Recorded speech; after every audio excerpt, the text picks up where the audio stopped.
We're doing it. We're playing Enshrouded all day. Last week, I played a bunch of Pal World. I got about 15 hours of fun out of it. And I was, maybe interested in playing it more, but also I was feeling that it was lacking some of the motivation that really drives me forward in games. And Enshrouded is another survival crafting entry that recently dropped / entered into early access. But let's be honest, there's never been a survival crafting game that doesn't launch into early access. Early access for survival crafting is launch. Okay, let me not get sidetracked. But Enshrouded released a few days after Pal World, and some people were like, that poor Enshrouded, they were not getting enough attention, they're going to get overshadowed by Pal World. But I've been seeing so many of my friends switching to Enshrouded, especially my streamer buddies, and just raving about it, specifically that it, and I don't know if this is true, I'm going to find out, but that it might shore up some of my dislikes of Pal World after playing for 15 hours. So I'm going to pop on in right away. Is there a random button? Is there a random button? Like, I'm actually not going to do the character creation stuff that much because I just don't care.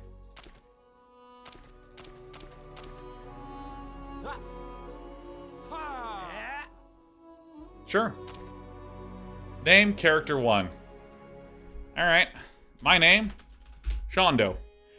Does anyone know why I have been using the name Shondo or where that comes from? Because I do often say Shondo Calrissian, but it's not because of that. It is because of the greatest beat-em-up game of all time, Guardian Heroes. There's a mage named Randy who has a little bunny, a little magical bunny that can turn into a fireball and tracks enemies B and C at the same time on the Sega Saturn. And that bunny's name is Nando. So there it is, Shondo. I'm setting you all on fire. All right, play. Private. Host, join private. Yeah. Yeah, it seems fine. Long ago, a wanderer brought an enthralling gift to the people of Embervale. The elixir. It was a cure, a blessing. All right. A weapon. Once concealed by the ancients. Sure. Its might had been set free. With it came power. This is when teenagers discover their first energy drink. For more. Humanity dug the elixir wells, ripping apart the land and each other to quench their thirst. In a way not totally unlike oil if you think about it. And blood. A drop for a drop. Can't wait till we start making textiles, because then it can be a well, drop for a drip. Ah? An unforeseen curse crept into Embervale. The shroud. A ruinous fog which The shroud. to spread and devour. The voice effect is the equivalent of highlighting important nouns in yellow. Ancients and humans united to forge the Flameborn. Now, your time has come. Punch those trees.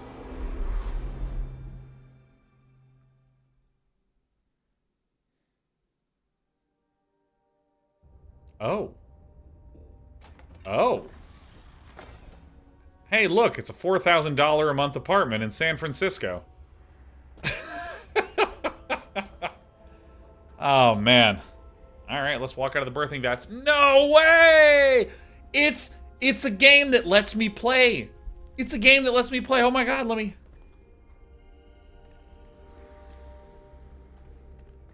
Oh my God, I'm actually playing the game and I need to reduce my mouse sensitivity.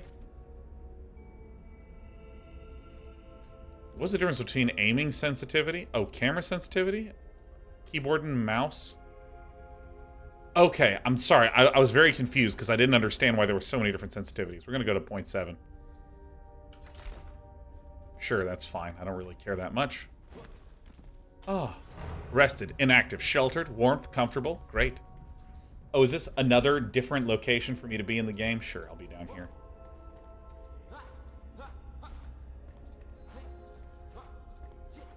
Hit. Huh. Hit. Hey, also, Ghosty, how's the audio? Should I turn it up?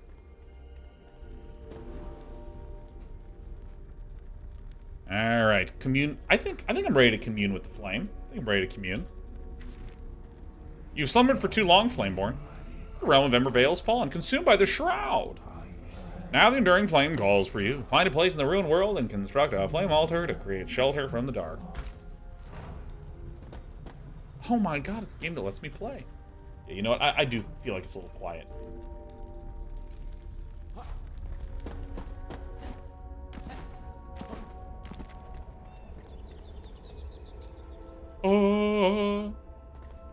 Claim a spot for your base. Can you shrink yourself ever so slightly? Yeah, sure. Let me take care of that for you, Mercy Anvil.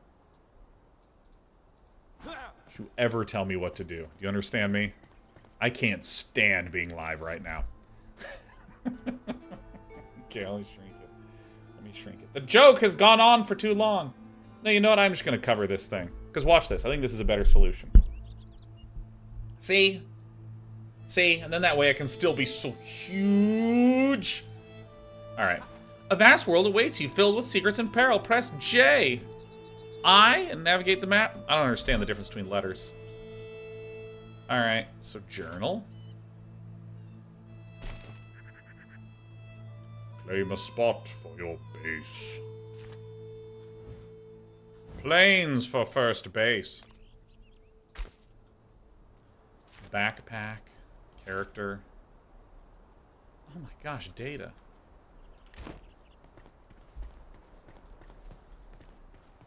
Oh my god, it looks good. On the flame and its murmurs. Alright, I'm in no mood for this. Can I just jump off? Alright, let's ask ourselves the question. Is there fall damage?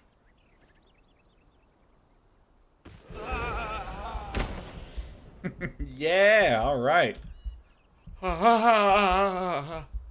Have you ever fallen off the cliff and then made the exact same noise that your grandfather made when he sat funny on the sofa? Alright.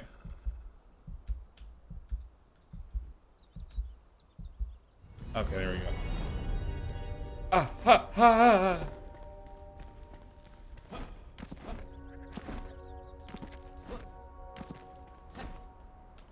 gonna drop the sensitivity more. That's really the only reason why I died.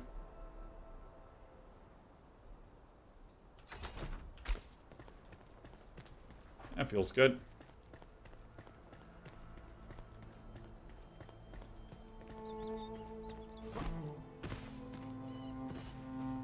Game looks great.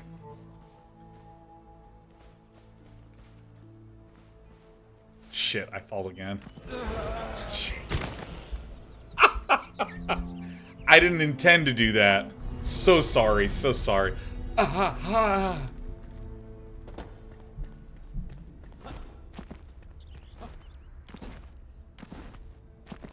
Alright, let me luke around, because maybe I should have read that book.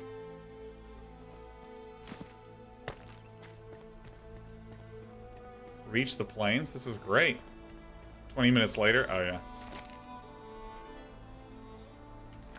Balthazar. Alright, well, I mean, I'm gonna go this way. Reading is overrated. Yeah. I'm a gamer, not a reader. Can I make that jump? I can! I can make the jump. That's great. No, we're learning about fall distances. Is there fall damage if you fall into water? I have no idea.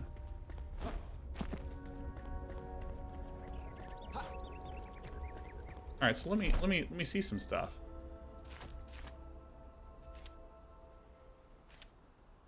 Ingredients, okay. Above the shroud, okay, cool. Oh, look, I can harvest this. String.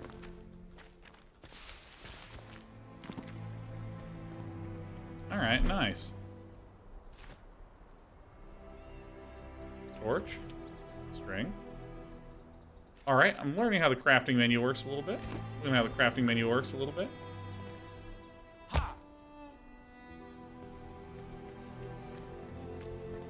I mean, this is actually quite funny to me that, like, it's not immediately intuitive to me how to leave this area.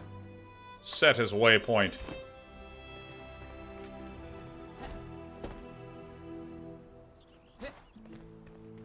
Alright, so I'm going to actually start trying to figure out how to get down instead of just throwing my body off like a clown.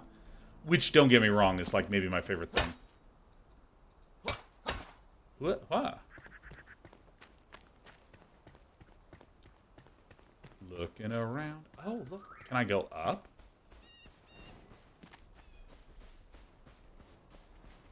Oh my god, would you look at that? Hell yeah. And see, this is one of the greatest. This is one of the greatest examples. What is this? Bandage? Bandage open?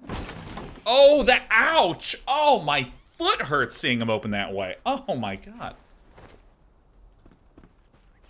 See, this is one of my favorite examples of why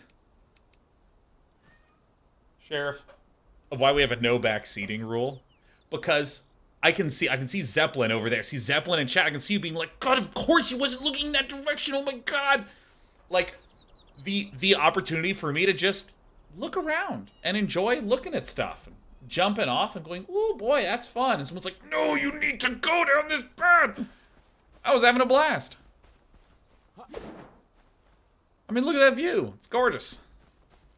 All right, I got a torch. And so let me see if I just do this. Oh, I just tap it and it does it. All right.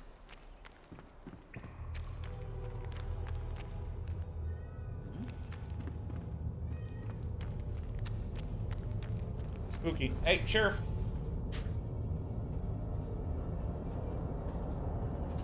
Bum, ba-da-da. Well, this is interesting. Use terraforming tool explodes to forge a path through the rubble. Interesting. Cool. So, I can't actually see inside of here. Great. What happens if I put this away? Everything is still totally bright.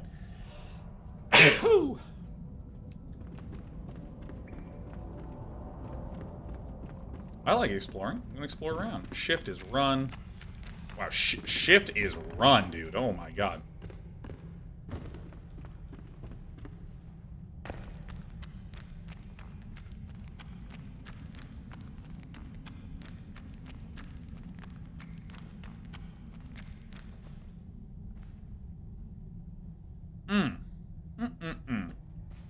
All right. Is it time?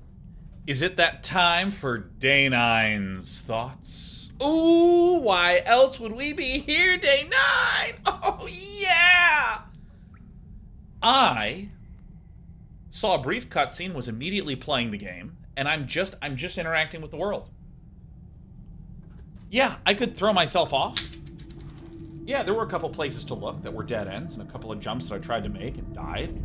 And now I'm just in this dungeon. It's unclear to me how much construction, how much combat, how much of these other things are going to be the focus. My god, I'm playing the game. How delightful. Oh, is B my backpack? Nice. Alright, cool.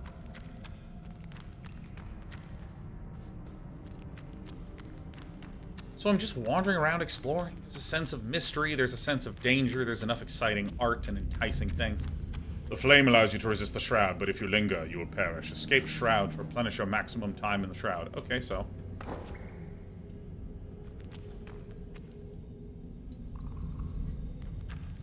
Alright, so I assume the shroud is that stuff down here.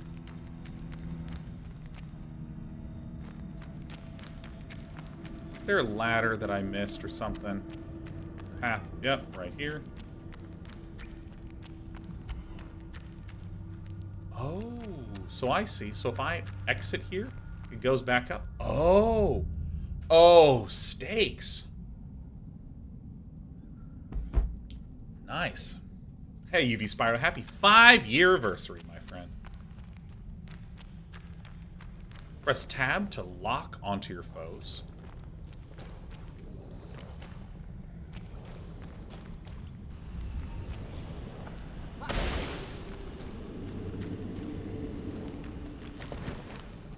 What are these things? Alright.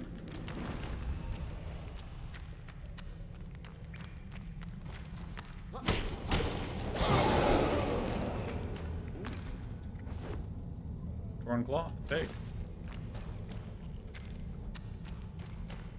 I mean, I really don't like control being a,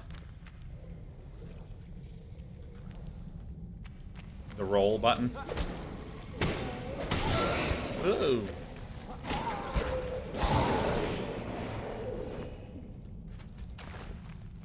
Glider, plus one more at workbench. Alright.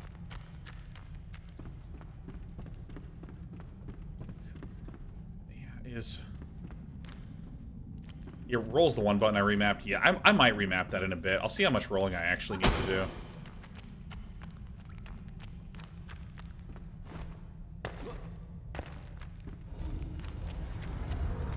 Recipe unlocked. Oh, I see. If you fall, you'll rise again. At your last return beacon. Alright, we're unlocking stuff.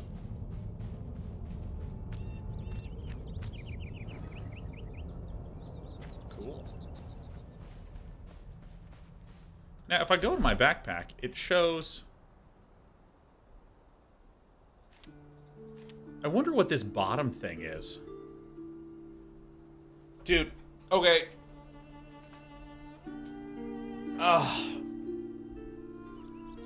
Why do games have meters and things where I just can't figure out what it is by looking? Like, what is this bar? Now, I know you have an answer. I'm talking about the game. Why does the game not do that?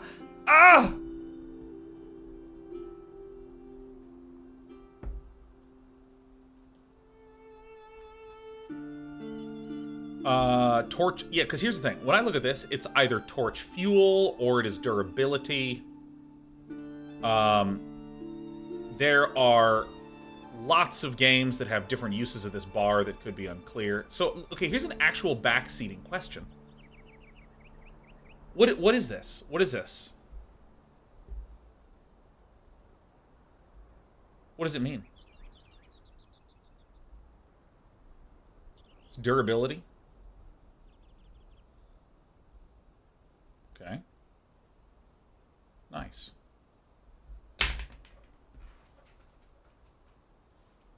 Grimmer says the bar has been showing you what the bar does. You just haven't been paying close enough attention. Ooh, I can't wait to fucking dunk on this point. Not on you, but like on this particular point.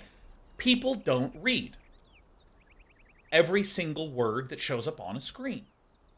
And for some of you, you've never read before. You have no idea what chat's doing. Wait, what?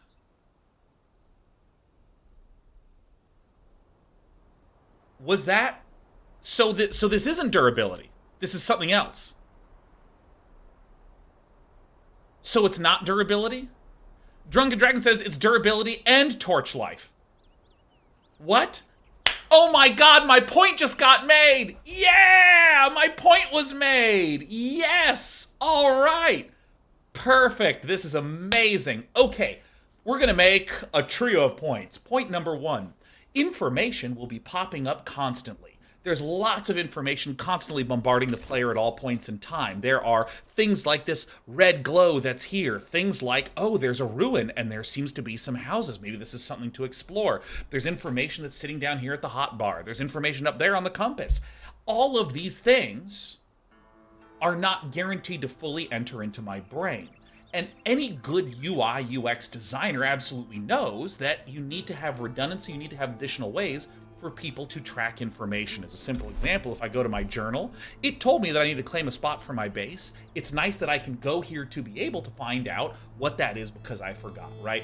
So just because something was on the screen, the fault is not me saying it was never on the screen. That's an irrelevant point. Because point number two, my criticism is this bar. I want to know what this bar literally represents. I am here looking at it, and I have no ability to discover it. And that just is something that irritates me. And three, here's point number three. Everyone said self-explanatory. It's durability, it's durability, it's durability, it's durability. And I said, oh, it could be durability, it could be torch life, but I guess it is a combination of the fuel and the durability. I guess. I think, because here's what's confusing to me about this, then. So, if I have a sword and I'm just holding the sword out, does the sword's durability go down? And here's the thing. I am not claiming that this is unlearnable. I am not claiming that there is... Oh, hey, guy. I am not claiming that... skill point. That I will never be able to get this and this is terrible. I'm just talking about... I'm just talking about that initial moment and also how I'm still kind of confused and I can't actually resolve it. Yeah, and also, Azeron, yeah, durability means different things in different games. So. Captain's Journal, Day 1. Alright, so let me...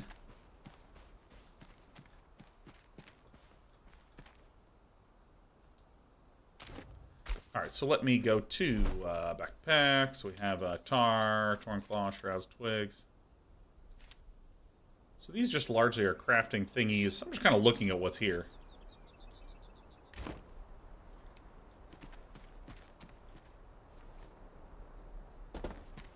Alright. Loot. Alright, so also if I go here and I go to skills. Oh. As someone who plays Path of Exile, this is pathetic.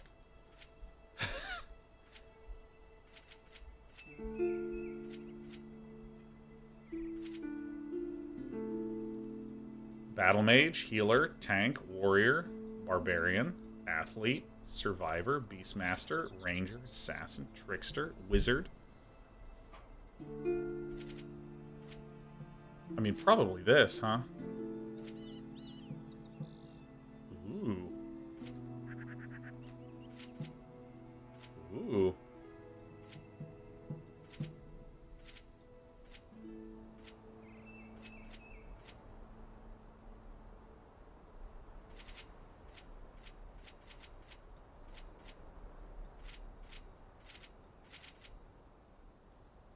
Yeah, I'm gonna do that one. That seems cool.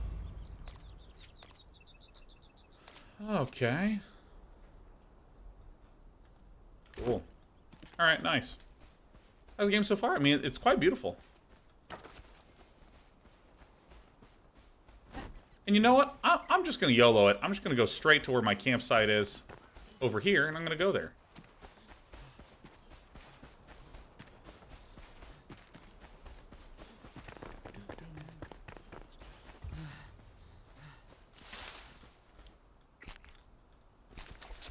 Oh my god, I'm collecting stuff. Oh god.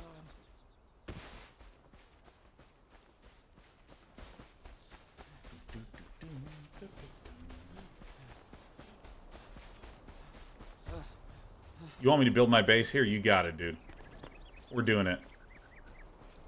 Here it is. Claimed. The spot's getting claimed.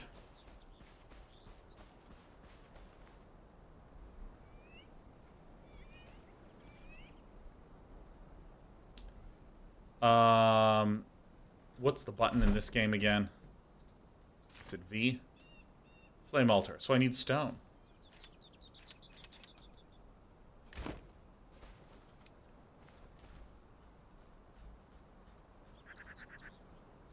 Alright.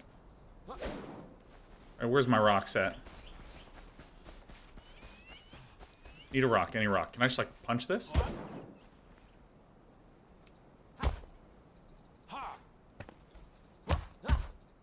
Alright, so is dude, this game is dark. This is alright. I don't like it. Is stone a floor thing? Is stone a punched thing?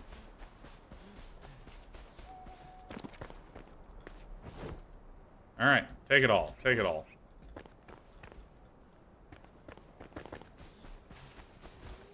Oh my god, it's baddies. Oh dude, I probably took way too long.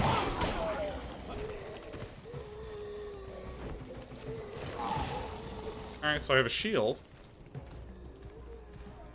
I mean, this is much more straightforward than in Elden Ring. Oh, what? Alright, so if I go to my backpack... Alright, so it looks like my buttons for movement do not do anything if I'm in the inventory, so that's fine.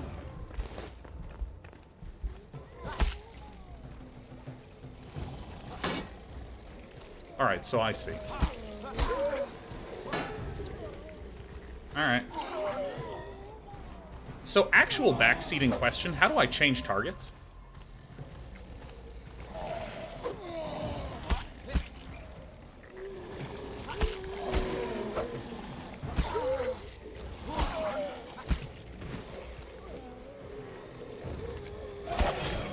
Whoops.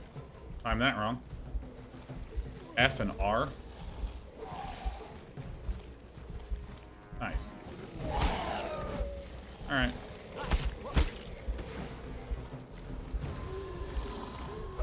Alright.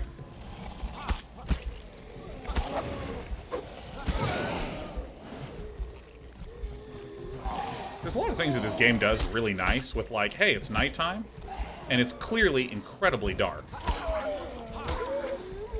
So what happens if it hits? Does it absorb stamina?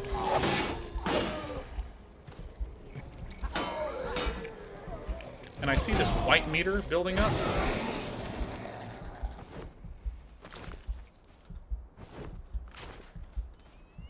All right, so let me do some organization. All right, so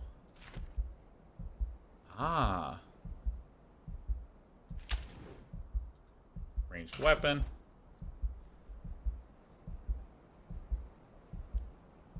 Parry power. All right. So if I hit 5, I can eat the berry. Health generation is active.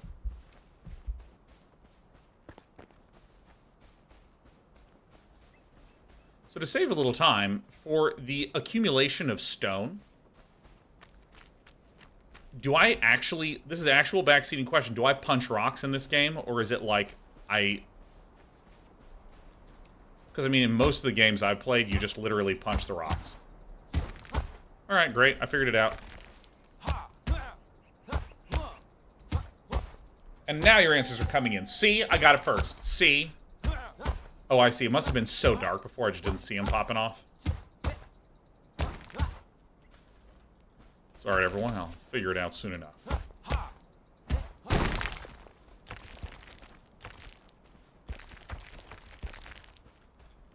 Alright, run.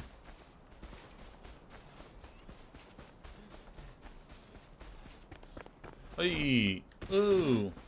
Hey, oh. Whoa. Location reached. So the crafting menu is B, I think? Alright. Alright, so I just have it now. Great. Construction hammer. Alright, so if I...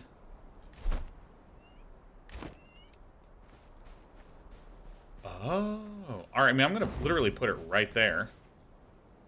Alright, commune with the flame. You are not alone. Your feelings are valid. There are the survivors drowsing in nearby ancient vaults. Find them so they may aid in your journey. Go gently. One beckons nearby, just outside of the shroud's grasp. Okay. Strengthen the flame. Reset skill points. Huh.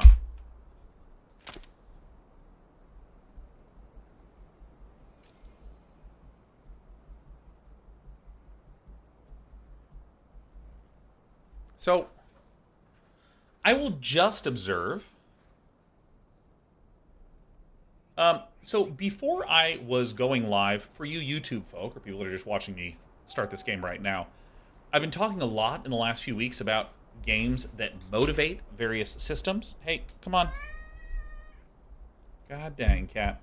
Talk about motivations. And, you know, a simple example is, let's say most of your damage comes from what items you get.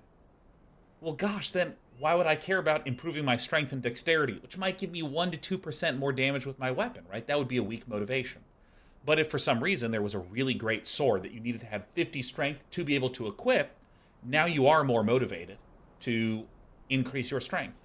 And if you had a system that did both, where improving the strength and dexterity of your character improved your damage, and also you could unlock sweet, awesome weapons if you were at certain breakpoints of strength and dex, this becomes a highly motivated thing. And historically, something I dislike in survival crafting games is that you get all these options of stuff to do, but there's not really a reason to do any of them outside of just, I don't know, I just kind of felt like it. But this is a good example. Like, hey, being in the Shroud, I assume something bad happens if I get to 0 minutes. Maybe I just instantly die. Maybe I start dying rapidly. Increasing this, wow, because I die easily in the Shroud when that hits to 0, increasing this time is really relevant, and now every single one of these ingredients I'm now motivated to get and I care about getting. I mean, I don't think it's hard to do, but like, dude, a lot of games just, in a very literal sense, don't do it. So alt swaps between these, great. So let's see here, I'm gonna bust out my crafting hammer.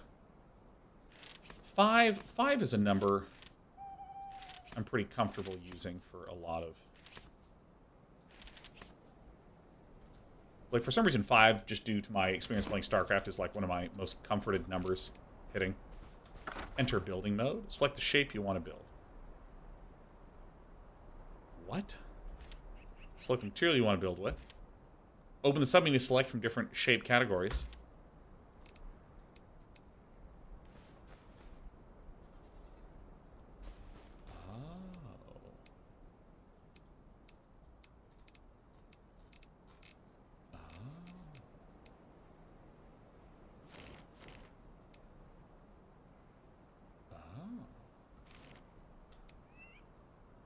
Oh.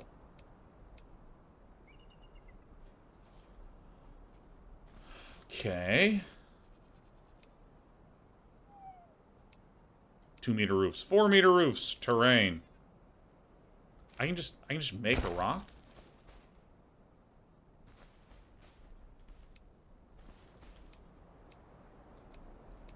Cube, rock, flat ramp, steep ramp, disc, box. Nice. Interesting. Okay. So this is something that happens to me a lot in these kinds of games. If I can build things like structures, I mean, I enjoy Legos. I enjoy making things together, but it would not surprise me if there were certain things that, okay, gotta move you this way. It would not surprise me if, oops.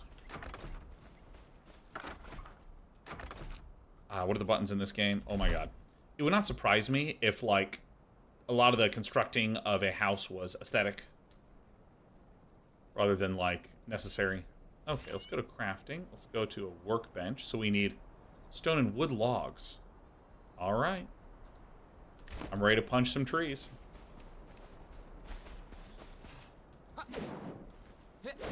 That's not the button I want to hit.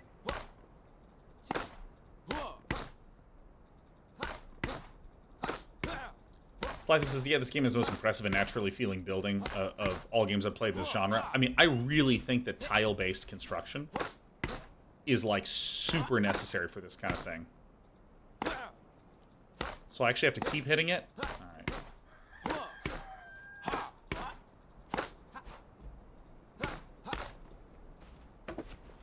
I have wood logs. Can you use the hammer? I don't know. Nope. No. And I think I need workbench, so I need some string. Oh no, how do you get string? Used to bind things together. It's so important. Oh my god. Alright, I need to find some string.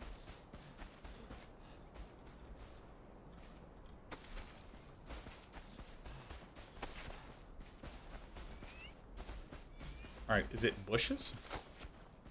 Twigs, plant fiber? I can just make it. There's no time? Oh my god, yeah. Alright, so let's crap. Look at this. Yeah, dude.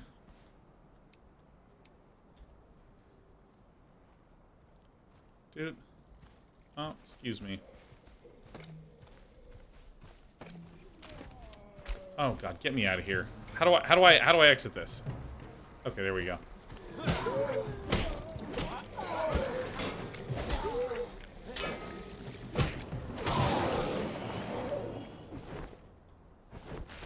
Alright.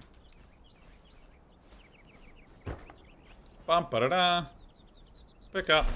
Oh, get me out of here. Hooray. Okay, so craft and repair.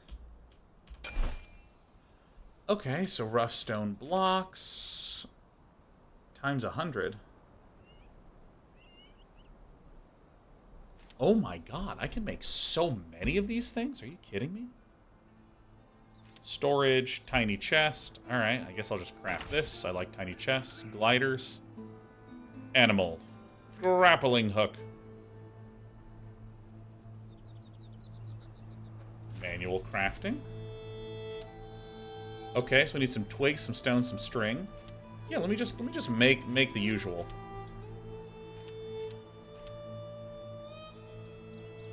Alright. Alright. Okay, here we go.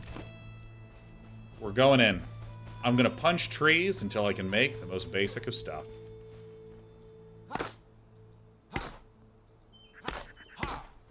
Alright, it's time.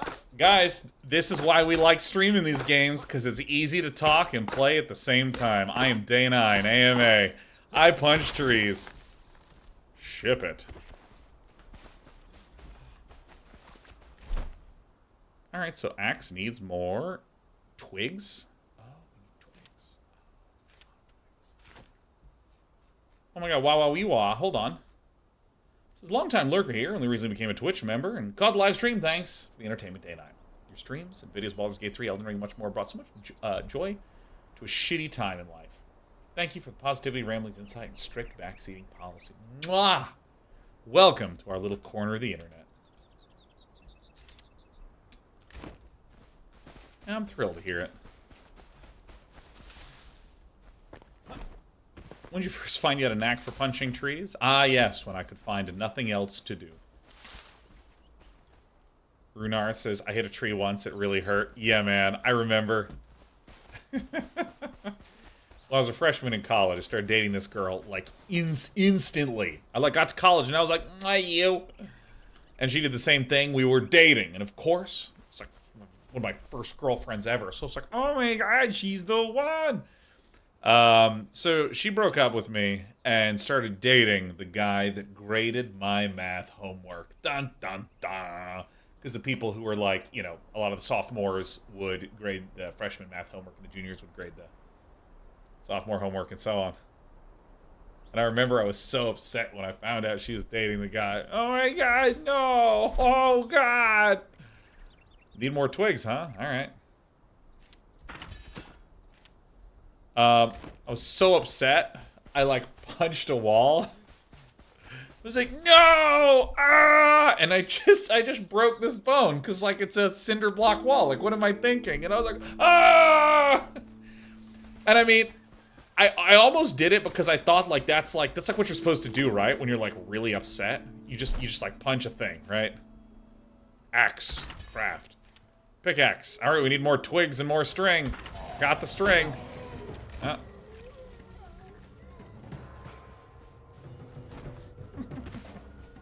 Wasn't your school mascot the cinder block? I actually think, yeah. Axe? Wait. What was this pathetic swing that I did?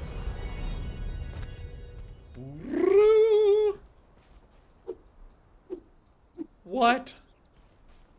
What is that? I'm fighting. I hate you. Wally the Wart.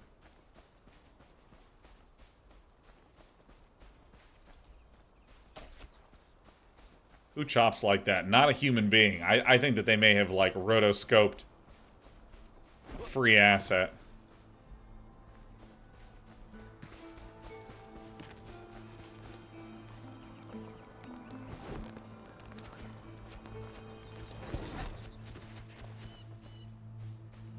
Well, I now see why the animation is this way.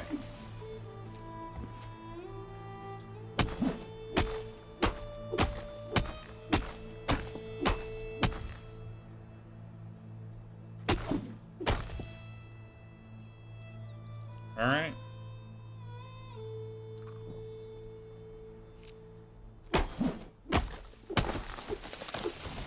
So we were looking at rotoscoping yesterday. Oh yeah, rotoscoping is some good stuff. Pickaxe. Craft. Club? I can make a club? Alright. Alright, so let's do some organization here, shall we?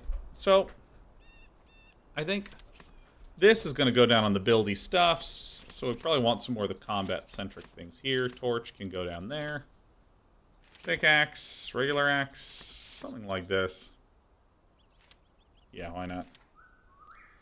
Similar to my Stardew Valleying. Huh. Alright, so we've wandered around a wee bit. Let's look at some stuff that we can make, so I can make some various construction-y thingies. Manual crafting. What are the other things that we actually need? A bow, twigs and string. Alright, so let's just do some of our basics.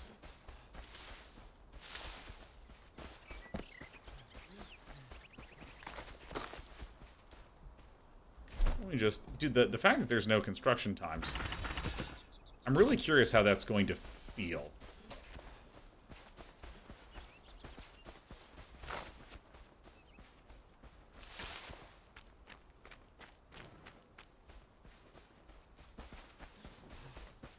Oh, I see. I just automatically light everything I stand nearby. Long keep.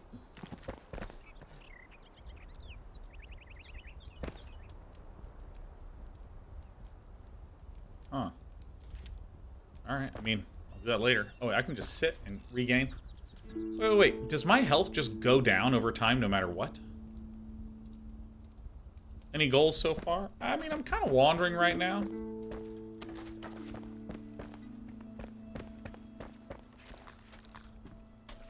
It's a lore book.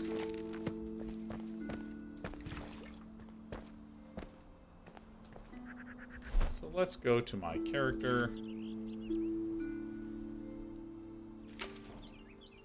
I have 1 intelligence, man. I'm so smart.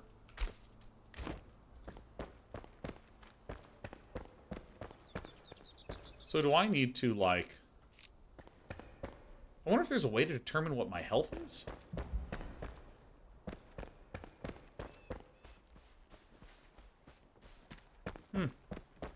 Okay, so I am going to go back to just trying to get twigs.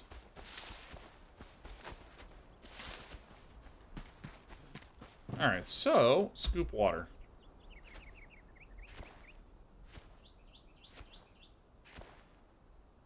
Water. So let's take a peek at this. This is endurance, stamina recharge, intelligence, health regen. You know what? I'll have some berries. Health is regenning.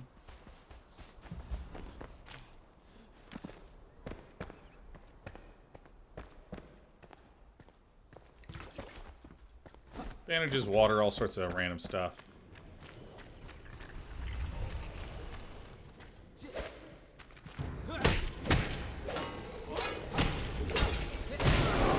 Swing, swung. Ooh, wooden arrows. Oh. Alright. Exiting, here we go.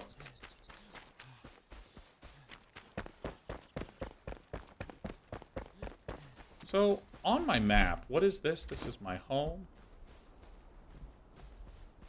I think I always want this as a waypoint. Because I get easily lost in these sort of, like, just open expanses. Alright.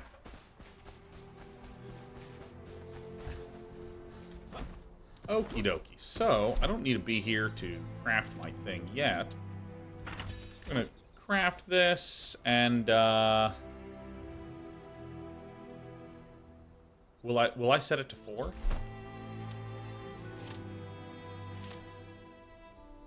Okay, wait. So I can go, like, equip. And I wonder how this works. Oh. So. Oh, I see. So. Okay, so if I just click once, it goes through that whole animation. Whereas if I hold the right click, I can draw it back. But I can't, like, shoot early. Alright. So how do I make wooden arrows? Twigs?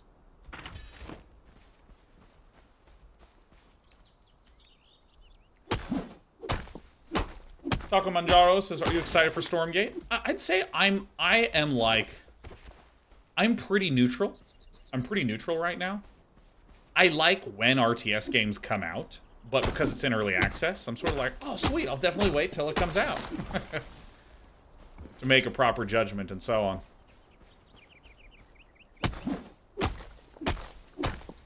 Just Tilted is not as satisfying as Pal World. I hard agree. I think that, again, the first 20 minutes of Pal World was great. First 20 minutes of Pal World, everything was very satisfying, easy, pretty straightforward. This is absolutely passive. It's absolutely pretty solid, but, like, you know, the aiming and shooting of stuff in Pal World was just really nice, almost immediately. Let's see here.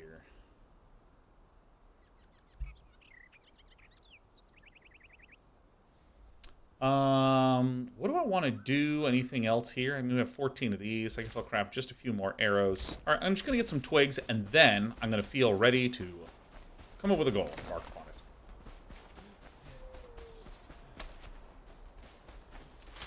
Right away, like, speaking of motivation, dude, I'm getting tired.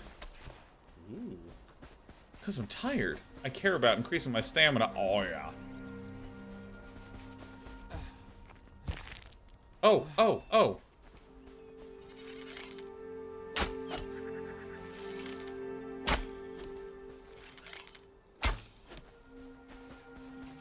Tic-tac-toe, 3 in a row.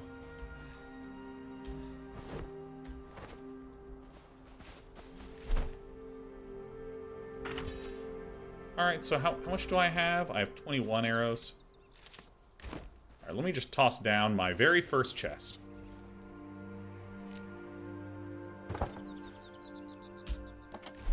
Can I change its color?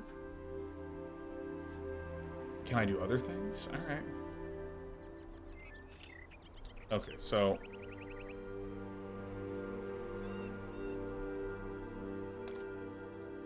I see, okay. Stone.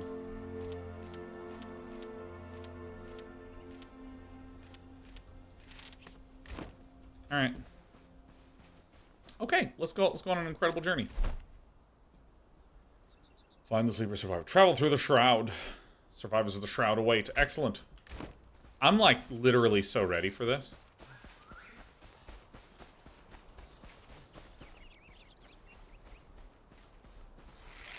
Oh.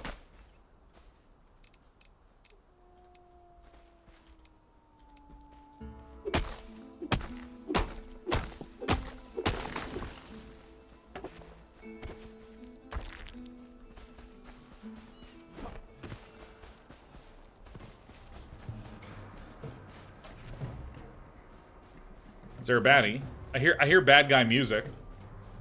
Yay, nay for this game. I haven't played enough.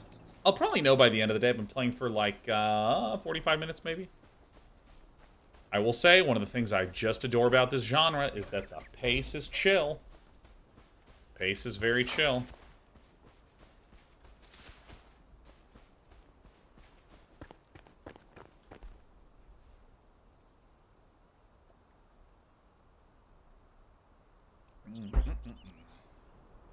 King Mary says, you've been streaming and running this business for some time now. Do you see yourself going for another 10 plus years?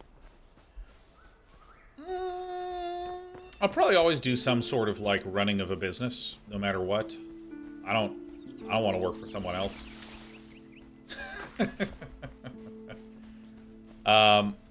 So in that regard, yeah. What do I think about specifically streaming over some long period of time? I also think I'll probably always stream. Igneous Ice says, wait, so do you want the game to be chill, or do you want to be thrown into the action right away? I'm talking about two totally orthogonal things. What I'm talking about is a game where I don't actually get to play the game.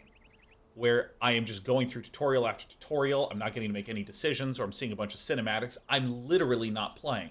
Versus, I am playing a game, and there's high intensity or low intensity or everything in between. So, for instance, in this game, it put me into the game right away, and I've been playing the game right away, and the pace is chill.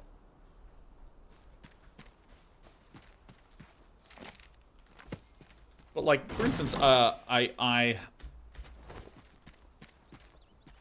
think I like streaming just as like a way to kind of just feel a little more social while playing something that's individual. Like, I really like kind of chatting and playing games. It's pretty fun. There's some games that I like playing and not talking, like, you know, RTS games, Dota, those kinds of things. Ooh, what's this? Captain's Journal, day 20. Ooh. Let's get that over. This is.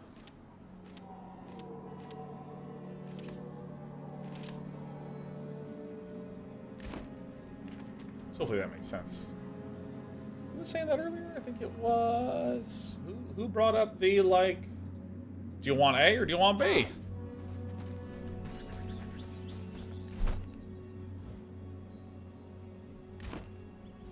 I'll go across the bridge.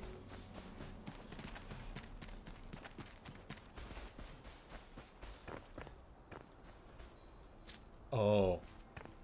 Arrow. Grimgor says, is backseating to suggest a mechanic that you've missed or something like that? I understand the value in self-discovery, so I don't want to ruin it for you. Yeah. My overwhelming preference is don't share anything at all ever in the slightest.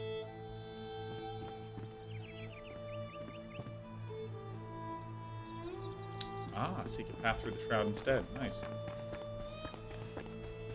And let me just say, Grimthor, God, do I appreciate you asking. It's so good. Because I've seen some people be like, hey, does Day 9 not want backseating? Because if he's cool with it, he definitely should A, B, C, D. You just, like, do it, and I'm like, why? Why would you do that? Hey, is this free? Because I'm just gonna take it, right? Like, it's like one of those things. Yeah.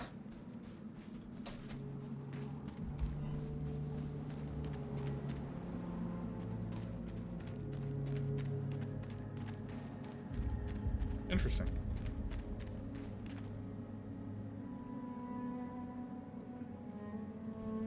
Bucks, I like this game, but I find I get... Oh, I wasn't paying attention.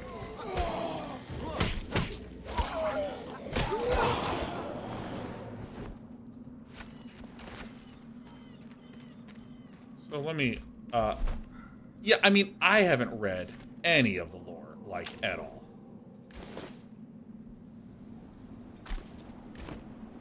And I do think that I have not felt interrupted at all by it. Flint arrows, interesting.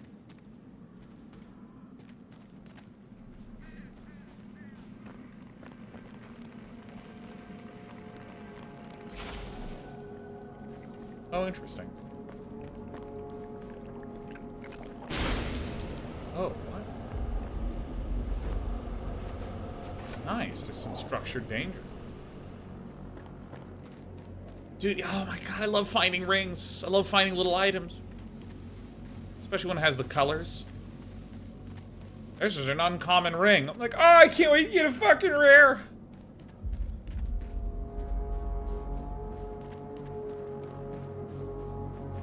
Oh my god, I'm about to get out of the shroud. Oh, jeez.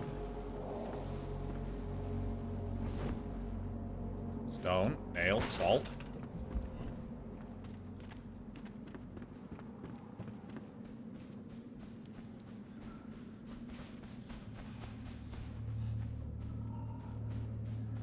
Still enshrouded, oh my god. Fireball?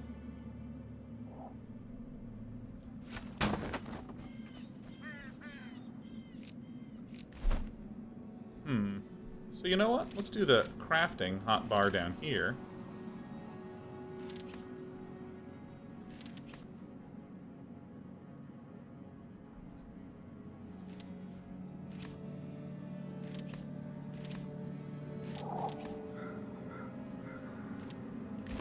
So if I...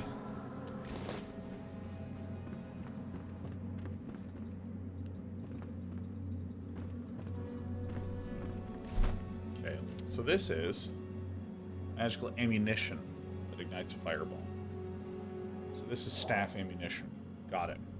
By the way, this is something that I very like, is when I'm like, huh, I don't quite understand. And it just gives me a little bit of additional information to clarify for me kind of what's going on. It's so great.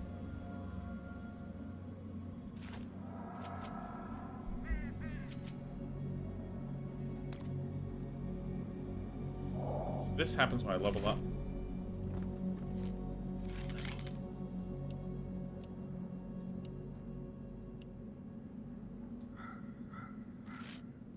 Nice. This is a really nice little bit of interface. You can just see where it says 1, 2, 3, like at the bottom as I'm skipping through these.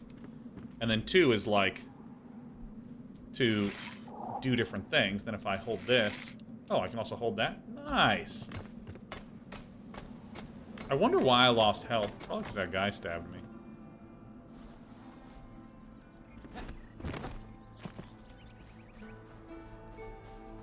Let me look at these different types of ammunition.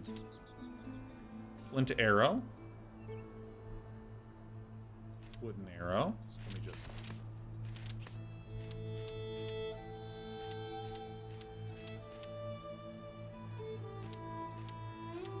Oh, look, we have piercing, piercing, cutting, piercing, poison. Interesting. Okay. By the way, guys, I see a lot of mechanics discussion. Do this to do this, to do that, to do that, to do this. And I'd, again, really appreciate the stamping yourselves out. Because, again, if we allow one comment... Again, it's not that anyone's being unreasonable.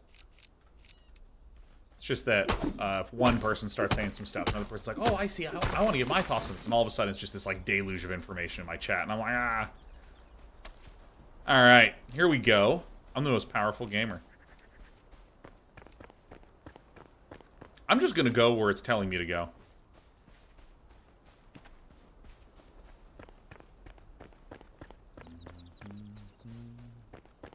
Is this a Pal World ripoff? Dude, Violet Dirt.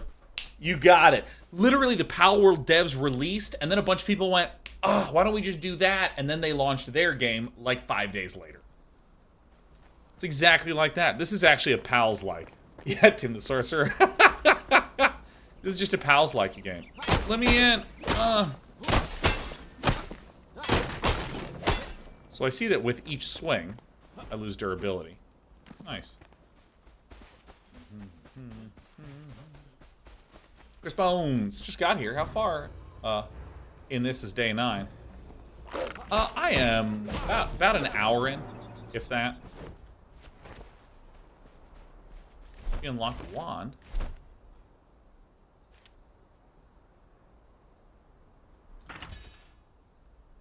Okay. Lifeless coal shoots magic ice projectiles. Huh. In a staff, I need bones and reason. So let me just...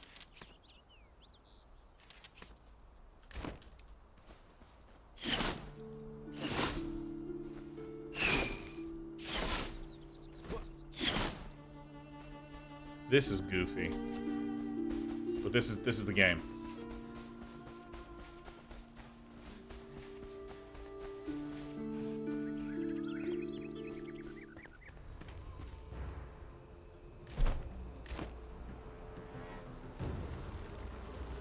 What?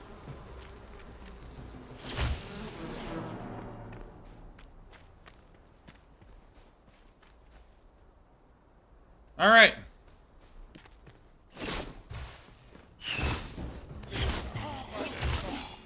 All right, I found the game. I'm playing the game now.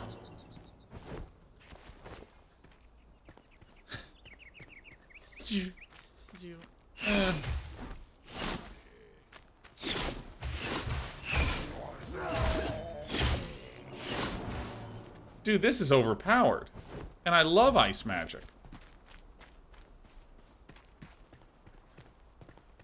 Hey, I was born in one of these. Alright, I'm slowly walking backwards. I know.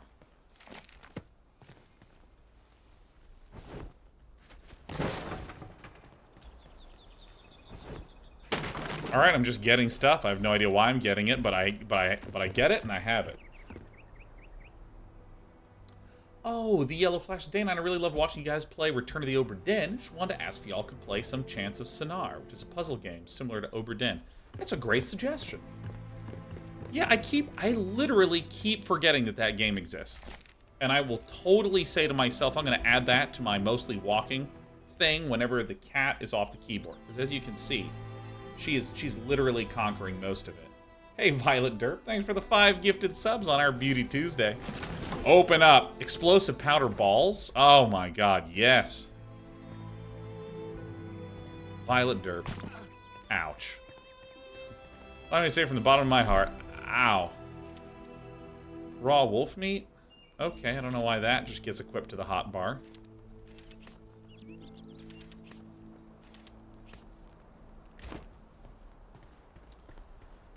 Oh my gosh, I think it might be time to share my most controversial gaming opinion of all time. Oh, repair equipment? Oh my god, incredible. I think durability is good. Alright, did it. Have I made enemies? Durability's good. Durability is good. And you know what? The best implementation of durability is in Breath of the Wild. Woo! Breath of the Wild, Breath of the Wild, Breath of the Wild.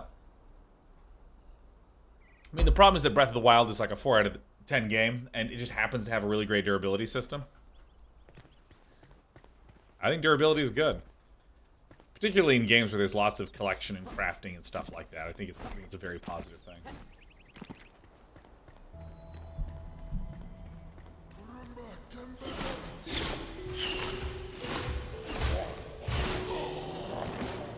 Man, this is easy. Why do you think it's good design? I don't want to answer that question. I just want to share the hot take and tell everyone else who thinks it otherwise is dumb. New recipe unlocked summoning staff? Hold on. Summoning staff. Hold on. Oh.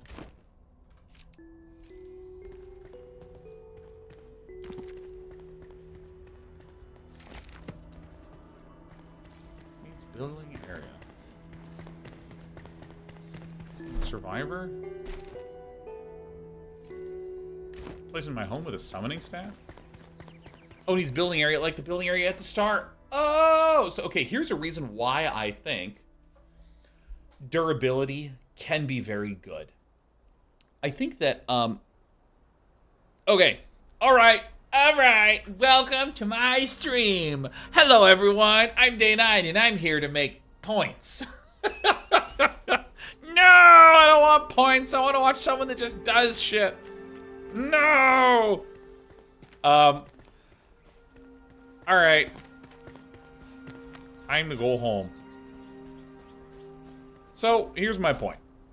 I think that something that can make for a really positive experience in a game is when you are doing a variety of different things.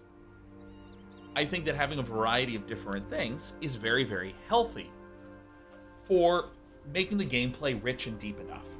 So, once upon a time, there were ARPGs where, I'm talking like old, I'm talking like 90s, where if you had an ability, you could just cast it on cooldown. And so suddenly, if you just had this high DPS ability and this medium DPS ability, you just use the high DPS one. You just go tap it. That's it. That's the only thing that you do. And this leads to a very flat gameplay loop. So, what do we know that a lot of modern ARPGs do? A lot of modern ARPGs go, hey, your abilities have cooldowns. Hey, and thanks to cooldowns, this makes you maybe have a really strong, powerful ability that you then choose to do something like infrequently use it because it has like a really long cooldown. And then you have like a fast movement ability, or you have like a sort of bursty general damage ability. Like the cooldowns make you spread out among these different things. And this is one example of something that I'm going to call coverage. If you have something in a game that makes you want to spread out and do a variety of different things, it causes interesting, fresh problem solving. Now, I started with ARPGs because I think it is a very comfortable form of coverage. It's the sort of thing that when people hear about being in a game, they're like, yeah, no, that makes sense. I am comfortable with that. I am cool with that. I don't hate the developers for putting that in. Oh, this is a crazy long cooldown ability. This is an ultimate ability. All right. I better be really careful of when I use this. Or this is an escape ability with a long cooldown. I better be careful of when I use this. Oh, this is a low cooldown ability. Let me just try to spam this a lot. Oh, but it actually uses a lot of mana, so let me get some mana regeneration stuff. So this spread of abilities then starts to bleed into other things, like I just talked about with mana regeneration. Oh, hey, I now care a little bit more about mana regeneration due to the fact that there's a spread of abilities that I'm using, and one of them is very mana intensive, and so on. And so anytime there is something in a game that encourages you to spread out and do different things, I think it's just positive.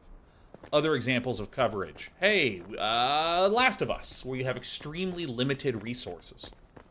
And the game actually kind of dynamically makes sure you can't get too much of one resource too easily. So it kind of forces you to spread things out a little bit. Oh, shit.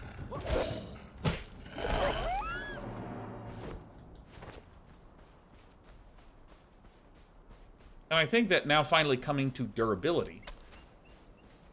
So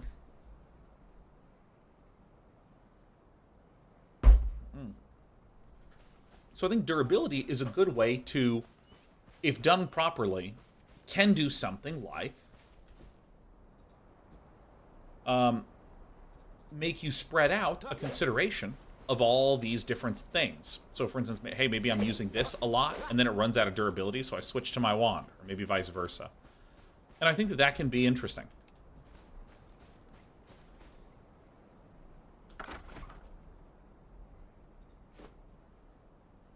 I'll put you there. Hey!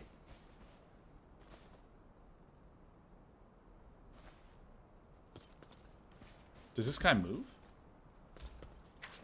Let's fix that up. All right, yeah.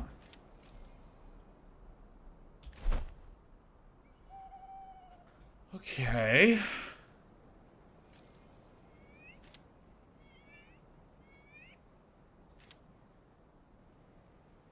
Okay. So I think that that's one positive use of durabilities. It kind of makes you spread things around. Also, because it is a good sink for resources, it can create a constant motivation. So again, let's pretend that, yep, you're just wanting to repair your armor and wanting to repair your staff, and you are the focus of durability isn't to spread you among different things. Oh, well, maybe it's really nice if your armor requires you to constantly get more leather, and your staff requires you to constantly get more, I don't know, amethyst. And so in that way, hey, this is actually pretty nice, because now the player will always want to care about those things, and then maybe there's, you know, some sort of automation system like in Palworld or Factorio or whatever. I don't know, I think that it's one of these inconveniences that's kind of nice. Strike while the iron's hot. 7. Oops.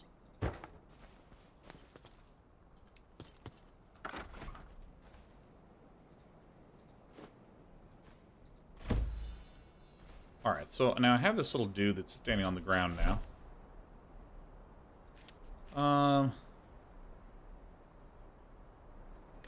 What's the game? Craft a spiked club or scrappy sword. Alright.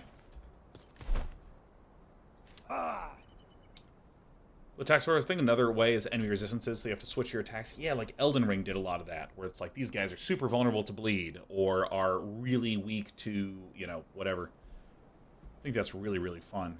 So there's a Svelling Axe.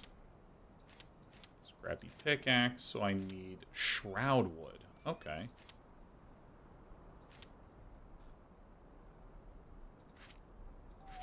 Wait, what?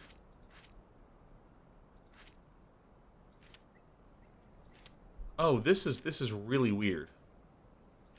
Oh, I see how the interface works. So this 1 is how many things is in the category. So one-handed weapons shows me all the one-handed weapons.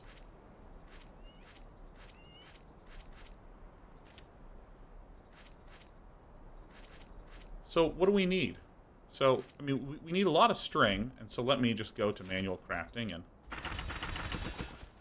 go back to the blacksmith and look at the full armor sets. So this, I just need some more animal furs.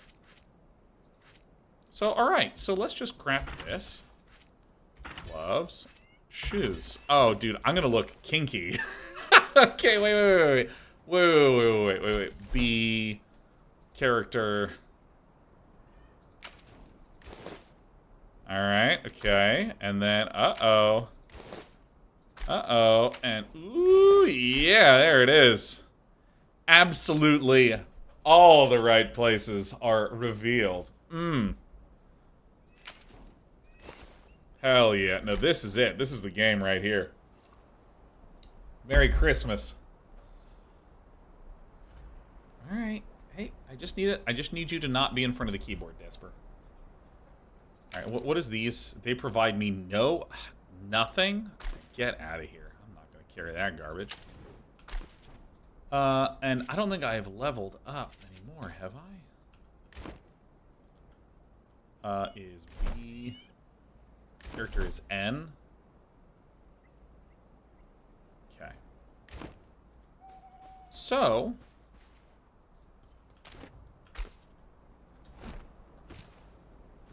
Wait, what? Oh, I see. I see how the interface is working.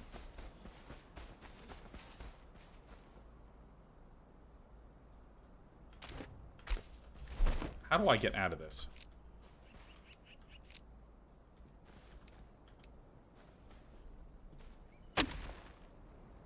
Wait, what? My pickaxe can go into the ground? What? Holy shit. I can actually deform the terrain like this? Yo, that's wild. Okay. Alright. Let's establish some goals. So, if I... Oh, I'm cold? Alright, well, what can you do?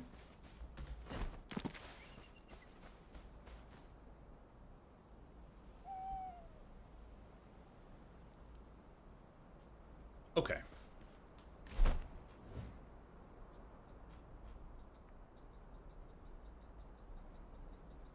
Ooh.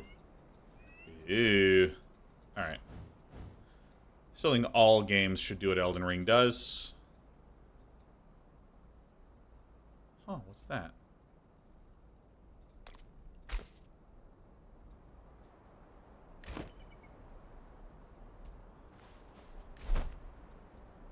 What's that? I go to my journal. Forge a weapon.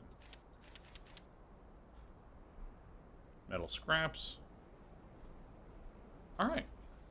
I'm sort of curious what that thing is. Alright. So if I needed... Let me go back to this guy and just get a list of my equipment. Actually, does it keep it here? Or can I go to crafting and see his stuff from afar? No, so I need to go all the way to him.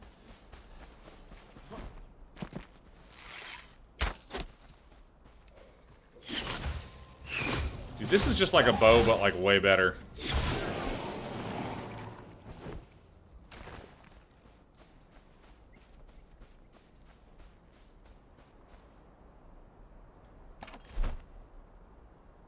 Oh my god, my inventory is getting very big.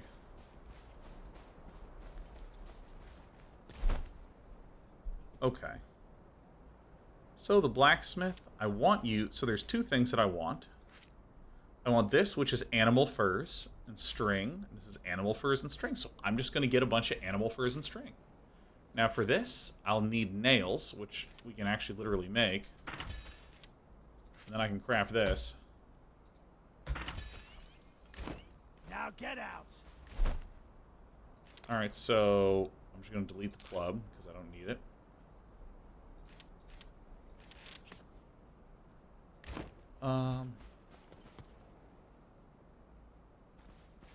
No, I'm not going to do that. And I want to do some organization. So let me see if I can do this. The amount of stuff in the world is escalating at an insane pace, so I can't build that here. So, glider, string first. Oh yeah, Shroudwood is the thing I need. How do I make storage?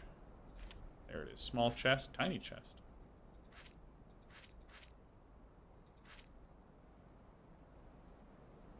Okay, so there's a small chest. So then I go to this guy. My hammer will fix. Craft. Then I go over to here and I make this. This is a little awkward. Woo! Alright, so we have a small chest.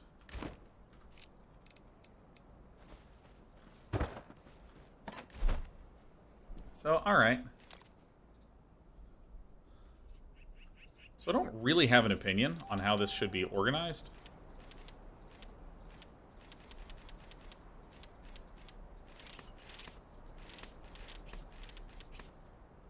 Why not?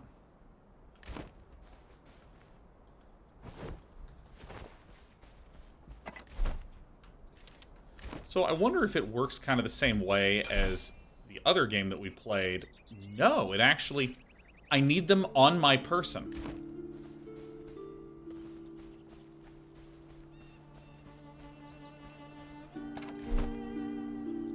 Huh. Oh, man. Ah! Okay.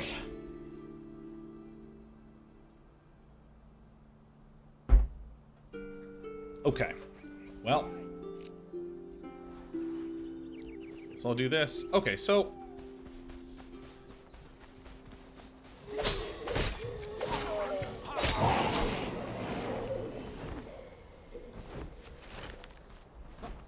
Uh-oh, people are trying to backseat. People are trying to say, Sean, here's this system, here's that system, here's this thing to know, here's that thing to know. Don't want to know it.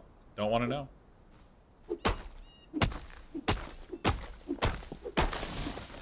Let me suffer. Alright, so a big thing that I want is more animals. I want to find more animals. I want to loot more animals. So if I can get some animal furs, then I can go into the shroud. That's what I'm going to do. I'm going to wander this way, because I think that, yeah, up this way we haven't gone to yet. Entropy says, oh no, my question got sprayed. Well, as long as it's an appropriate question, Entropy, we're happy to take it.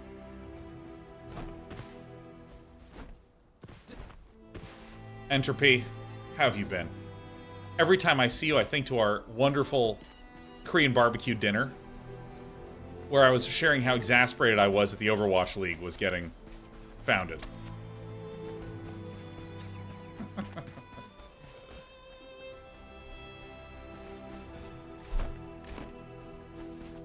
May it rest in peace. So jump. And he's more like predicting the exact storyline of the Overwatch League. Yeah, because I remember, like, dude, like, because Overwatch, I think as a game that has depth and challenge and difficulty and merit of, like, skill in competition. Yeah. I can believe it. I mean, I'm no expert in shooting games, period, but, like, yeah. But is it, like, is there any evidence that this is actually going to be a good, like, competitive, observable game? Like, or that it will sustain, like, $500 million in, like, team fees and all this? Oh, jeez. So, hey, there's a little bit of shroud here. Oh boy. I'm enshrouded. What? There's like a little hole? No.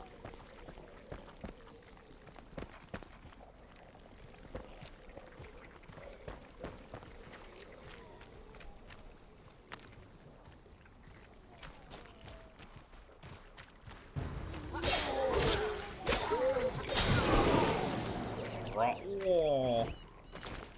Shroud spores. So, is this? Oh god, what can I chop here? It says I need shroud wood.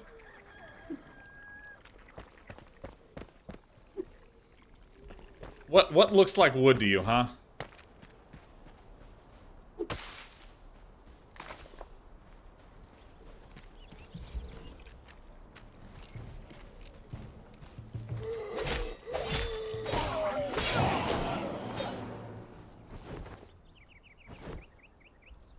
Hey, hey.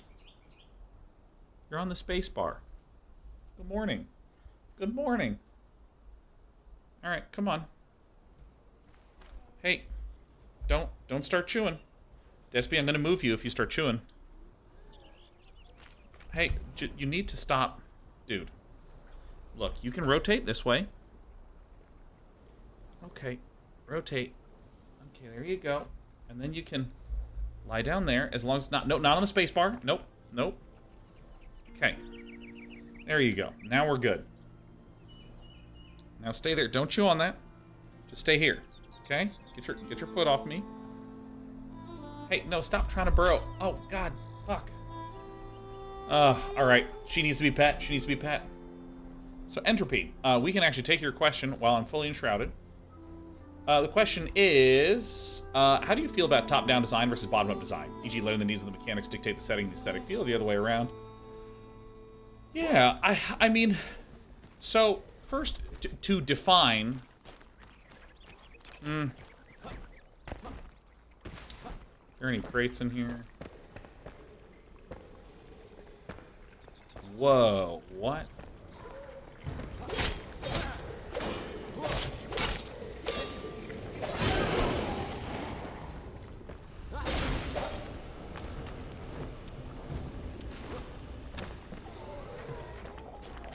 Are these? Oh, no, those are explodery guys. Actually, this is a better way to describe my actual thoughts on it, which is that I'm kind of indifferent, because I think of it as like, hey, if you have wrenches and hammers in your toolbox, which tool do you prefer to use? It's just like, you know, it just kind of depends on the problem.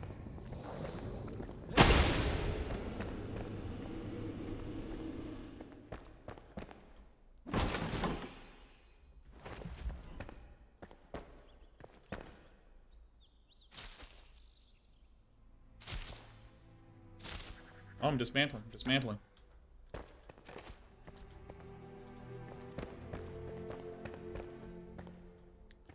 So if I do...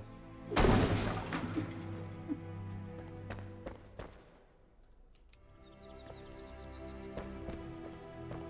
wonder how I get shroud wood.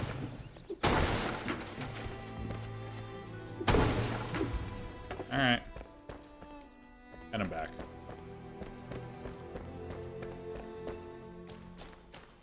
Because things that, like, there's the way that I think about top-down. Leave now, leave now. There's a way that I think about top-down, which is kind of like... Okay, so here's an example of bottom-up design, which would be something like, hey, I made a survival crafting game, and I made the first 10 minutes of the game. And I made it kind of fun. Okay, now what? All right, let me add a little bit more to it. Okay, now what? Ah, this part's kind of boring. Let me add that. Now what? Versus like top down, which is like, okay, over the course of the game, we want to kind of think of it by like adding in these just this broad shape to it and start to tunnel in after you've sort of established from a top down perspective what you actually want to do. What do these guys want? Alright.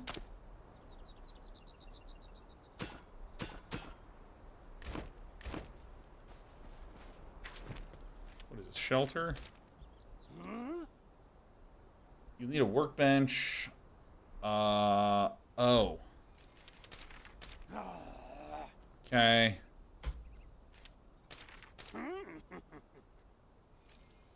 Alright, oh, I need to make a glider, too.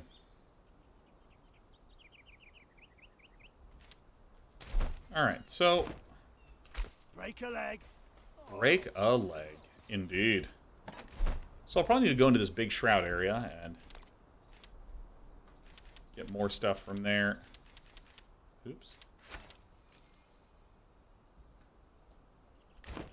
Right. Yeah, I don't know. I'm like so focused on like pragmatism, generally speaking, that like, you know, what's the problem at hand? How do we actually solve that? And then like I don't really care that much outside of that. Okay, so how do I actually want to organize this stuff?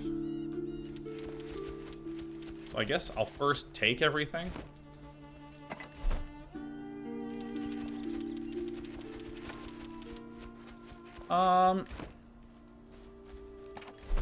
So what even are these things? These are various materials.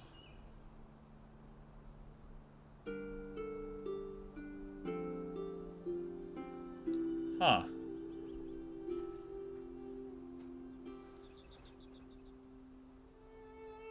What do I want to do here? Oh, yeah, let's have some raw meat in here.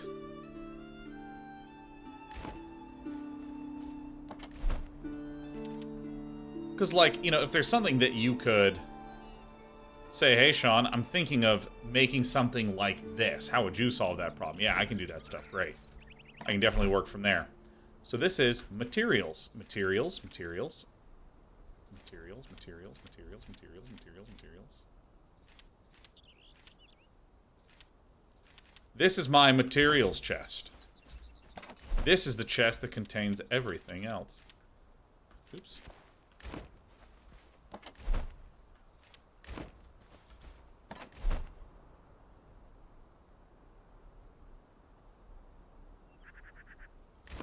Alright.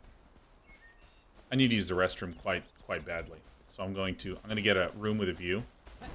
Stand there and then use the restroom. And I shall be swift like a bunny.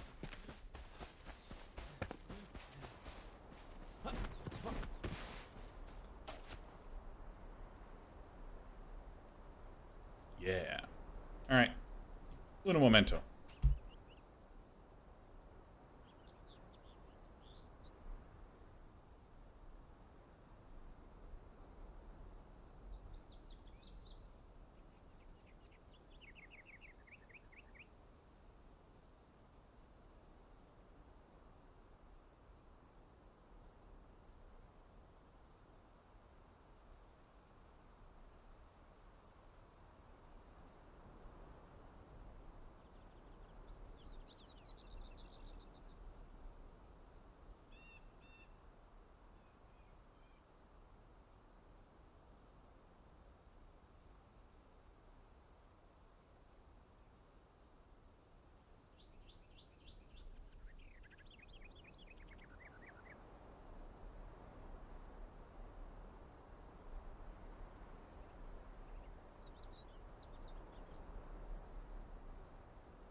How was her grooming? Was it compelling?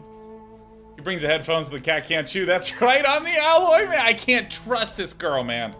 She absolutely gobbles up this stuff. All right. We are good.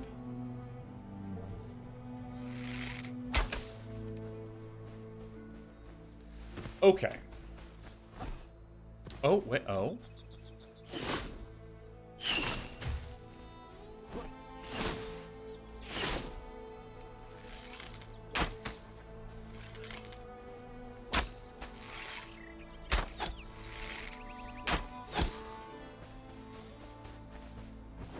Alright. Animal fur. So I'm hunting animals, because right now, I'm looking to improve my armor. And I don't think I have quite enough left. You know, let's actually take a peek.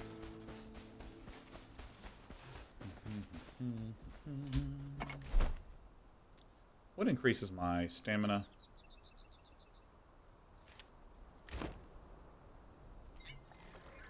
Hooray. Animal fur.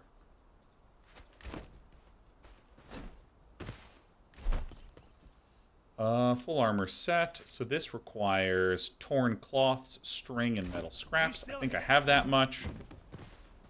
This is a nightmare.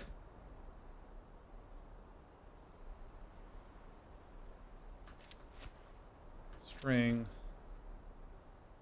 So I need metal scraps. I need metal scraps. I need metal scraps, and I know where to get them.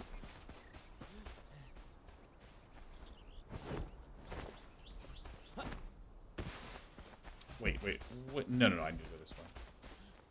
Yeah, I'm gonna go deep and down here. That's what we're gonna do.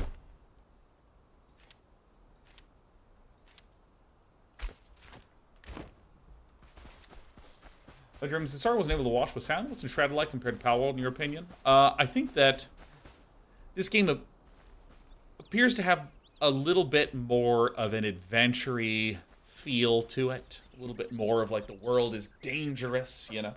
As opposed to Palworld, where you're what's dangerous. But I'll be honest, the first hour of Palworld was overwhelmingly better than this. I mean, not that this is just like, oh, gosh, this was horrible. I can't believe how bad it was. But, like... You still here? I mean, it's just cleaner. It's just leaner and cleaner and is snappier, and you're making progress and unlocking more stuff.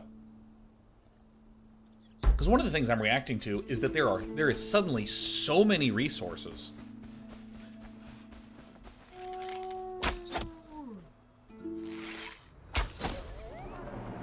Suddenly so many resources that I'm like, you know, having to take a lot of extra effort just to, like, organize and cognitively wrap my head around all of it. Yeah, but the pace of unlocks in Palworld is pretty terrific. At least for the start, and then it blanded out a little for me. Alright.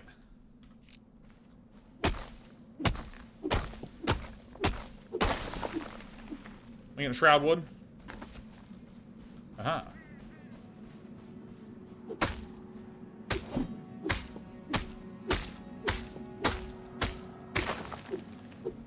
The rate at which recipes are unlocking for me too is kind of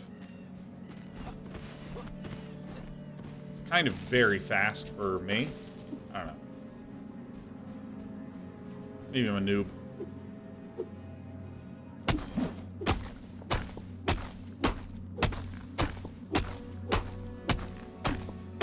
Dude, okay, so I don't know if this is true. I'm just making stuff up, man. But I kind of think that there's this type of game which is designed for someone who has played a lot of stuff in the genre. Like, I don't know if this is true, but an example would be is if this game was awesome for someone who has played a lot of other survival crafting games. And it really makes a lot of sense, like, what is good or bad with respect to those. And as an example, what I mean is, like, if I go to my inventory, I have, like, so many materials, and I can't... I have no idea what this is good for. No idea what, like, torn cloth or shroudwood or Aurelian flowers or bones are good for. An enemy.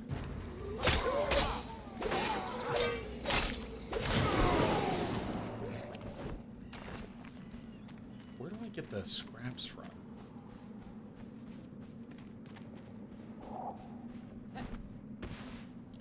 Can I destroy some of this stuff? What if I, like...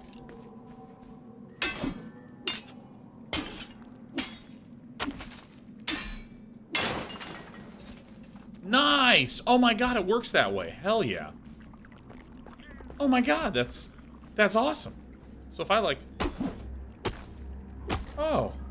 Oh. Oh. Oh.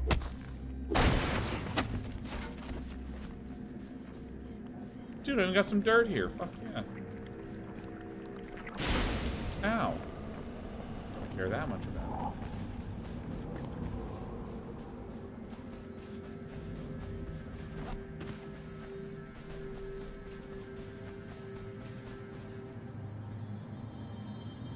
What? Oh my god, I almost walked right into that. Dude. Alright, that's sweet. Paradox, do you see yourself taking any piece of survival games into your own design process? I mean, like, I just like trying to learn stuff. Because, I mean, a lot of the stuff I'm saying are thoughts I'm considering. I don't know if I agree with myself. Sometimes I say things and I'm like, nah, you know what? Now that I've gotten a little bit of time, I actually don't think I agree with myself.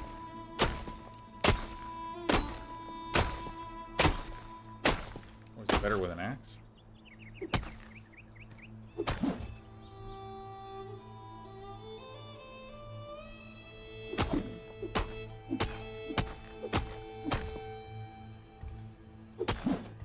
This is the most robust chest ever. I'm never stopping.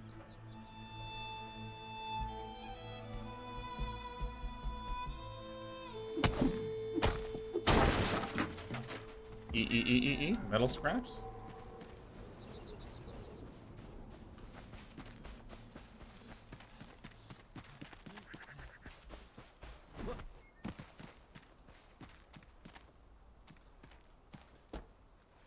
Get me out of here.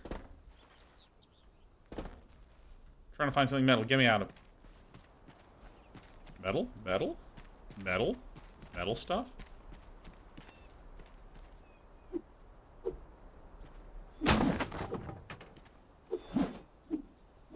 Open up.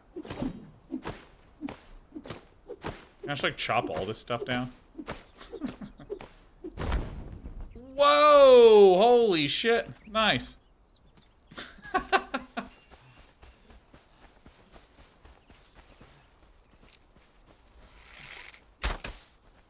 Dude, the auto-aim is driving me insane. You know what? Today you live.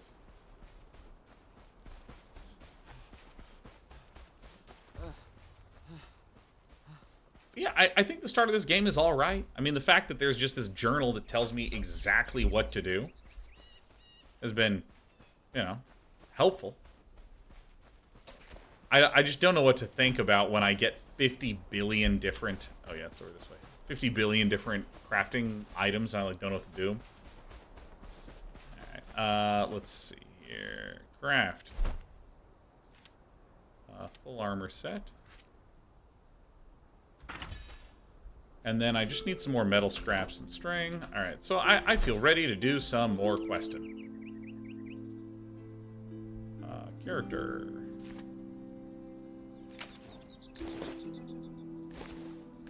Oops.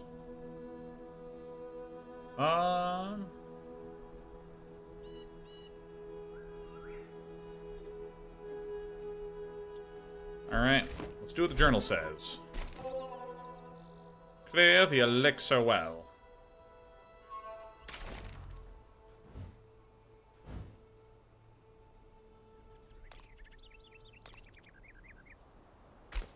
Huh. Yeah, I want to go there first.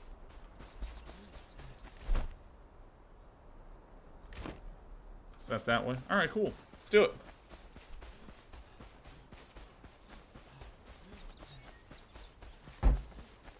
Every streamer has chat journal. Huh? Yeah.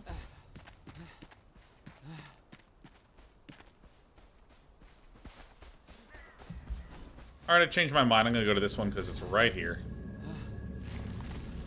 Shroud liquid.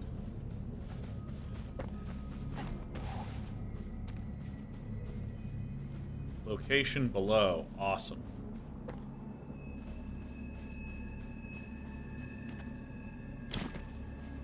Well, that's... Well, this is quite bad.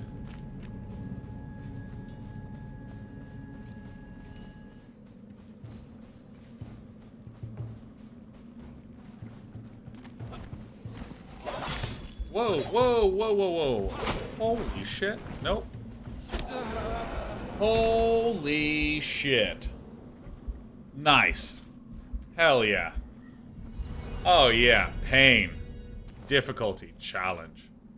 So it looks like all the stuff in the backpack largely gone.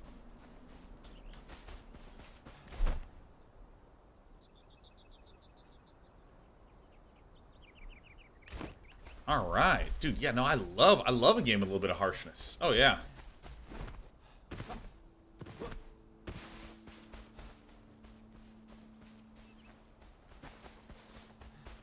So I like this, like a little scoot down.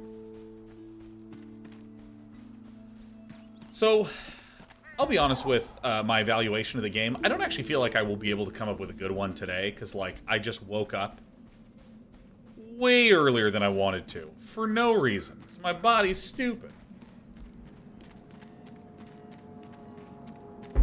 Went to bed at like 11 and just like got up at like 4:30 or 4 a.m. Was not recommended. So I'm just like a little groggy in general. I'm groggy and grumpy. Every game I play is the worst game I've ever played. Can't blame your neighbors. No, no. Oh. Oh, what's this place? More. Hey, guys. Oh, everyone's a baddie in this game. Holy shit! Holy shit! What? Also, I'm nearly certain I didn't hit the correct button for the dodge roll. So I can maybe go this way? Time to use the wand. Looks like I still have everything that I want.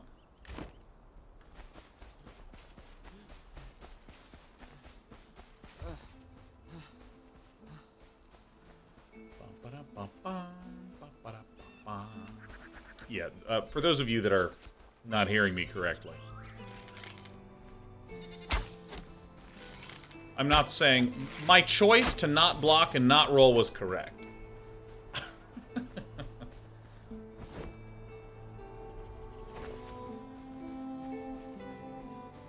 I just hit a whole bunch of wrong buttons. Not quite expecting to get smacked down quite so quickly. Caught me off guard. That outfit, though? Yeah, we don't need no pants. So this place... Can I go there from above? Ooh. Have I played Valheim? Yeah, I played Valheim a little bit. Thought it was alright.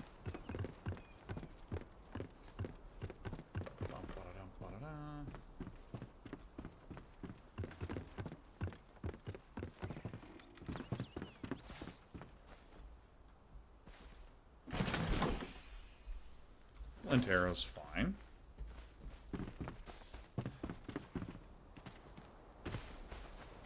I guess I'll just go up the same path, but this time I will be more wandy.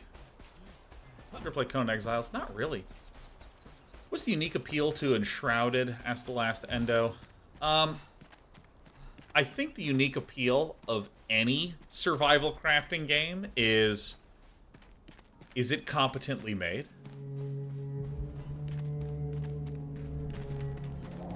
And this appears to be competently made and have like a reasonable amount of systems in it. A reasonable amount of content in it.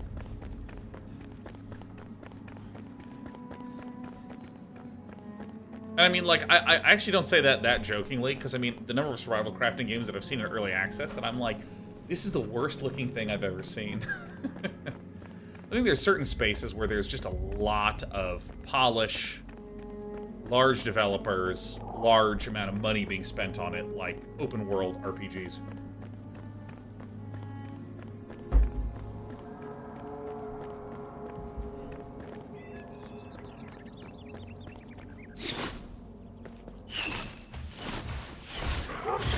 Holy shit!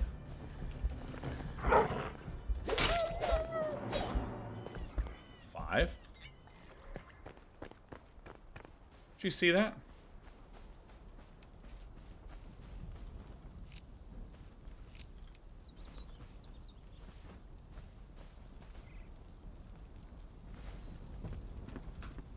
How do you lock onto people? Why is it not locking on? Holy.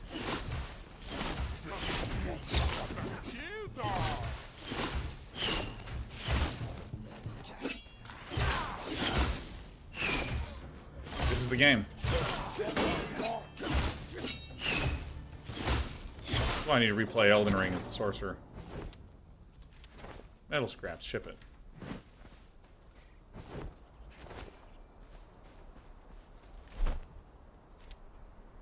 Damage multiplier.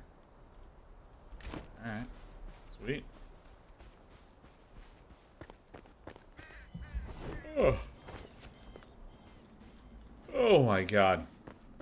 You're a wizard, Shondo. Hell yeah. Oh. Oh. I mean, thus far the game is alright. That's my reaction to it. Thus far. It's alright.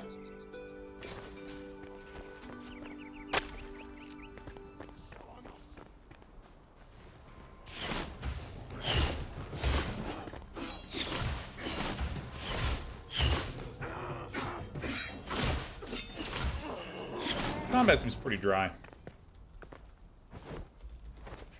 But, you know, still a lot unknown. I mean, with survival crafting, I think one of the great benefits of survival crafting games is that they move at a really slow, nice plotting pace.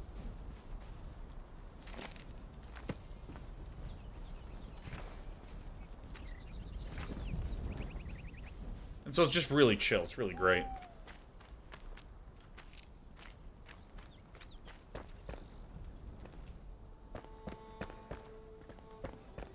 When is Elden Ring DLC dropping? I believe the answer is not soon enough.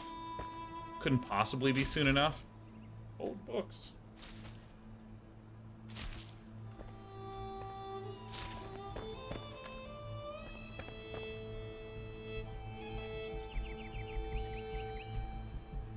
Dice Rolls Done 89. Will you create a video that compares Enshrouded and Palworld and your personal experiences with each? I watched your discussion about structure from Palworld and always find your insight very helpful for me since I have a very busy and stressful work schedule. I'd like to hear that. Oh my god, Ghost Sagan. It's so good to hear you.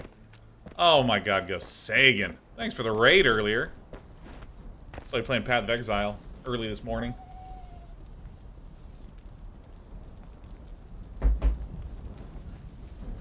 I don't feel like I have well-formed thoughts about this game at this point in time.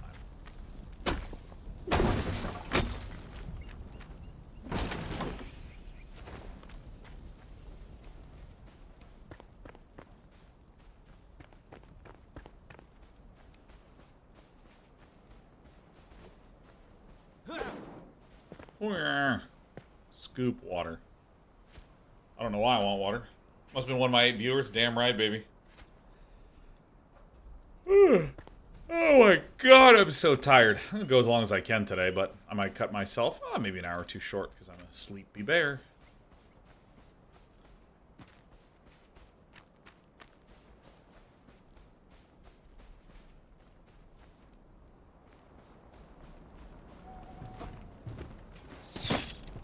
Oh.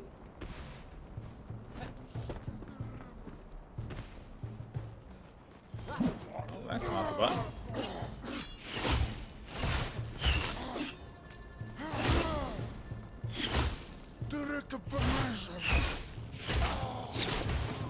Oh my god, there's another guy there. Get him! Get him! Get him! Get him! Alright, good job. Keep forgetting to loot enemies.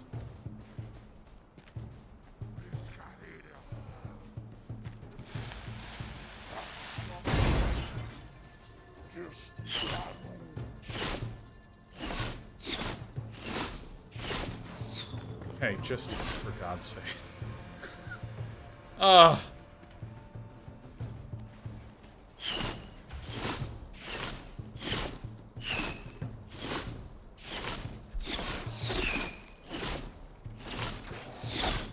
Okay.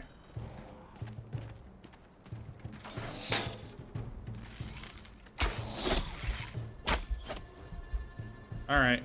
Dude, the lock on is like... let's see.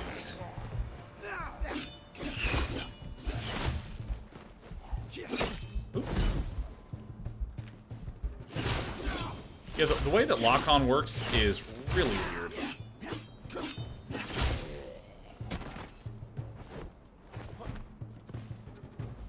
Because, like, with lock-on, sometimes it just doesn't lock on, but also, when I want to aim with this, it does some slightly funky things with the... with the, you know what I'm trying to say to you, with the flow of things. Magic damage bonus.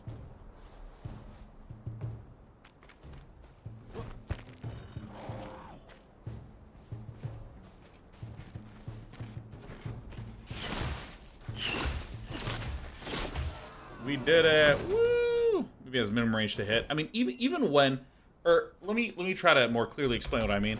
Is that if you hold the right mouse button, it will give a little empty triangle above them, and if you hit the tab, sometimes it will lock on them, but like, what you probably can't see is that I'm going tab, tab, tab, tab, tab, tab, tab, tab, tab, tab. And then randomly one of those will like, actually grab the dude, and like, trying to alternate between manual aim and like tab, is just, it feels very wonky. And I mean, like, him being out of range, though that could be true,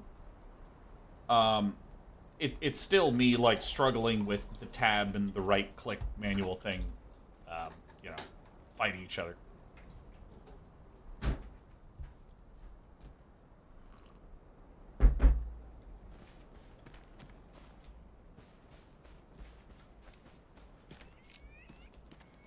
Where's the guy I just killed? Alright, whatever. I don't know, survival crafting games are just like weird to me in like a lot of ways, because I can understand the appeal of building stuff. Really, building stuff is awesome. I mean, technically my favorite survival crafting game of all time, if you count it as such, would be Factorio. Oh my god, Lee G. What up, Lee G?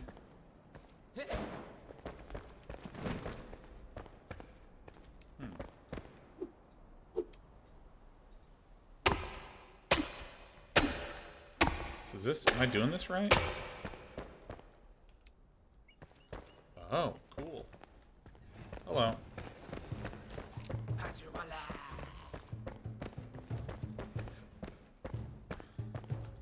Tab.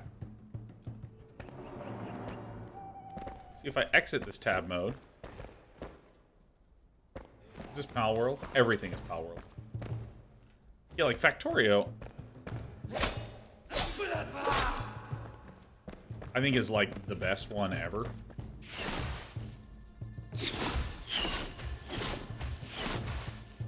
Get him! Alright, oh, I'm gonna pay attention because this game's really fragile. This is what I mean about some of the targeting. Because that tab was locked onto him, and sometimes it would just incidentally hit. And then if I try to hold the right mouse to, like, overtake that, it's a little wonky. Anyways. Yeah, like, I think that the best survival crafting experience I've ever had is Factorio. Everything is this interesting, very natural puzzle. It's always ever growing in complexity. Everything feels really motivated. Yada, yada, yada. But, like, in so many survival crafting games, I actually don't get the loop of going to places like this in the way that I would in almost any adventure or RPG. Because, like, in an RPG, hey, there's a cool, unique location. Even if it's a procedurally generated game, there's like, oh, at the location, there's a boss that if you kill has a high probability of dropping rare and unique items. Boom. And in this case, you know, I like go through the area and there's a chest that just gave me some stuff, which I guess is fine.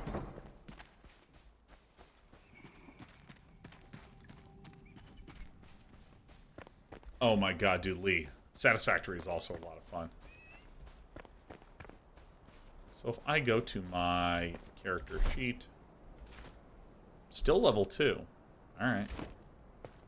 Oh, actually, who am I kidding? Yes. Subnautica's the best. Subnautica's the number one. That's actually... Oh, shit. Now I'm on, like, a sort of... I'm on a weird half manual aim, half tab sort of situation right there, yeah.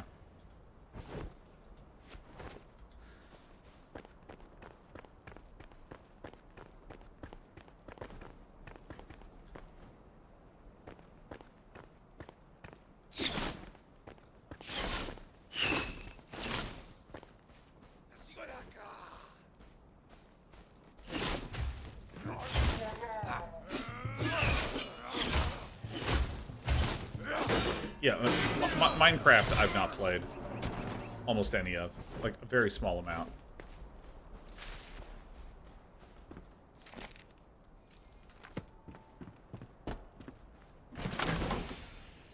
Oh, yeah. Oh, my God. Yeah, that is awesome. Give me that.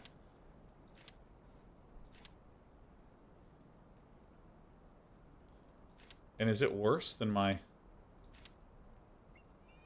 What?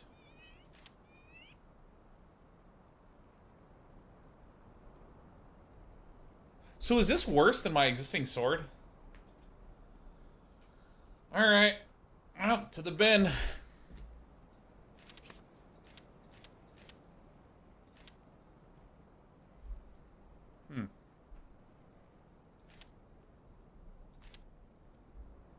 A lot of blunt damage. You know what? Why not?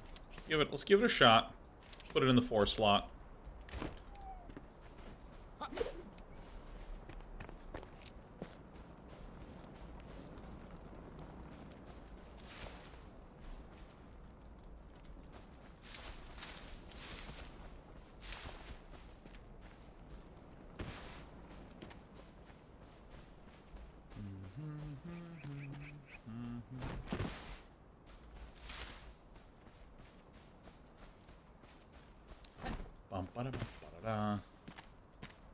Dude, the art style reminds me of... There was... Was it like Ashen was the name of the game? Is that real? Have I invented a game? What was that called? Ashen is a real game? No way. I can't believe I pulled that out.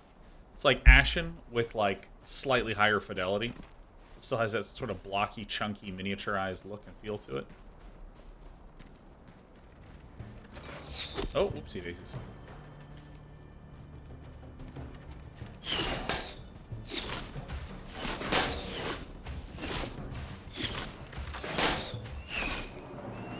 Bum-ba-da-bum-ba-da-bum.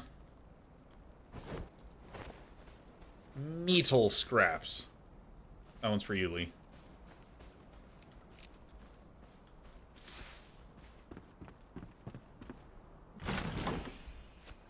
Heal channel? Equipable? Oh yeah, I forgot to make a staff. Just need some resins.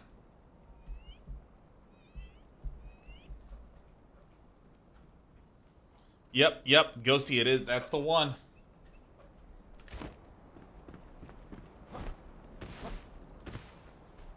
Oh my goodness. Wild, okay. Yeah, no, it's weird. It's weird. My brain actually did something positive. It's like crazy. I'm like not used to that. So if I explored most of Rookmore, I'm just gonna keep exploring. Screw ever going home, you know? Screw it. You can't make me do it.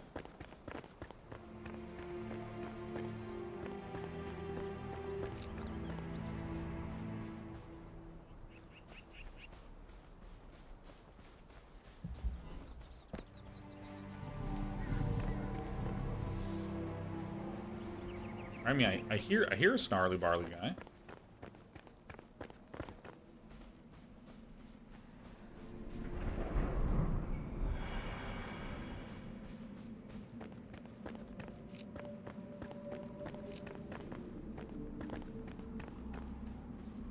Yeah, I'm just kind of wandering around, honestly.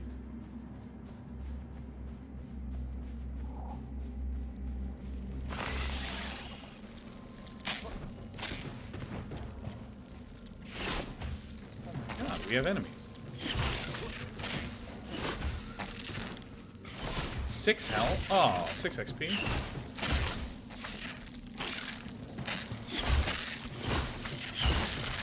Swingy. Swing with this. Ha! Oh, wow. Fitter parts, fitter parts.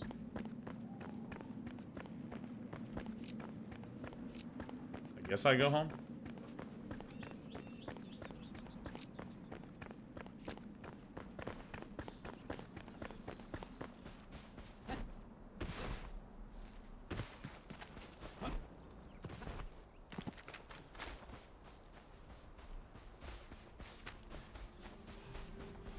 All right.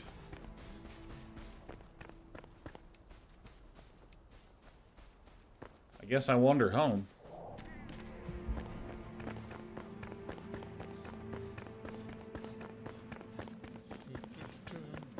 J Pants says today's been garbage. Now I have nachos. A soda is a treat, and Dan, I'm starting to pull out of a crap mood again. Appreciate you, Sean. Oh, J Pants. Welcome. We're gonna be wandering to A and B shortly. I'm gonna go home, I'm gonna get some healing stuffs. Get myself out of here. And then I think it might be a journey to this next mission. Kyle says, have you ever played survival crafting games with friends? The genre really shines in co-op. You know, I've not really. Because I tend to have bursts of time as opposed to like hangout sessions.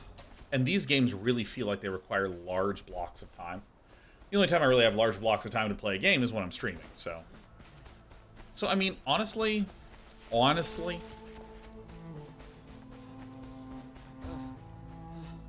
kind of feel like, okay, tell me if this is too righteous, okay? Tell me this is too righteous. I feel like I should be able to enjoy a game without friends. Now, I know there's some exceptions to this, like, you know, soccer. Bob Spike immediately says too righteous. It's not righteous enough. I don't know, like, there's a number of games that I feel like, I'm not saying this is that game, but I feel like there's a number of games that kind of fell into the category of this game is terrible. But if you play with friends, it's marginally not terrible.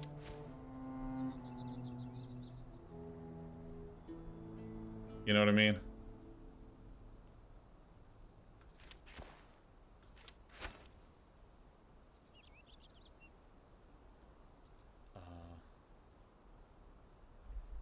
Yeah. Do you enjoy Dead by yourself? Yeah, sure do. Love it. It's great. It's great. I do wind up playing it more with my friends, but I am perfectly content to play by myself. Oh, shit. I hit the wrong button. What button did I hit? F to take all? Okay. Ah, man. Too many different games have too many different... Okay. Let's see here.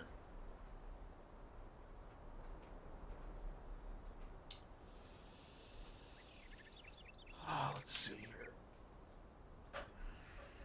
Fanberry says, really, by yourself? Or when you say by yourself, do you mean without other people you know?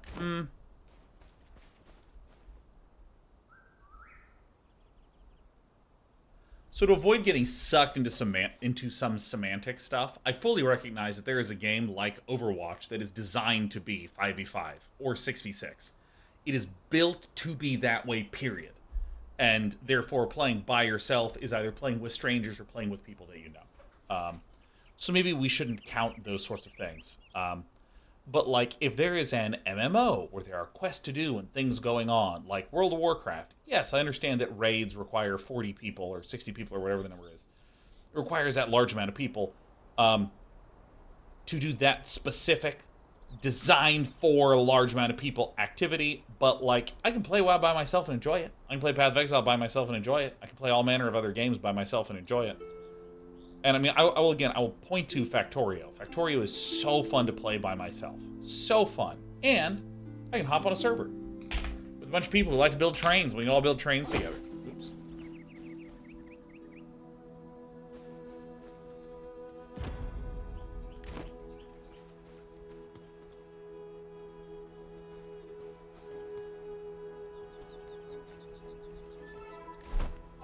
Should I make a bed? I don't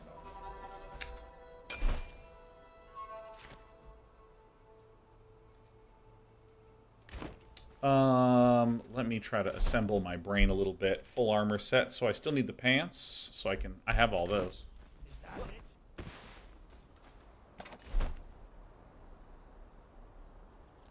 So that we need this. There's another one that was needed that I don't remember. Probably string.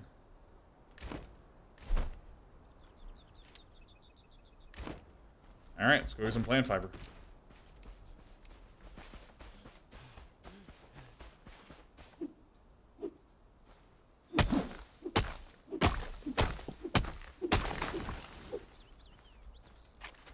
Boy, I need to go to these little trees. Grab.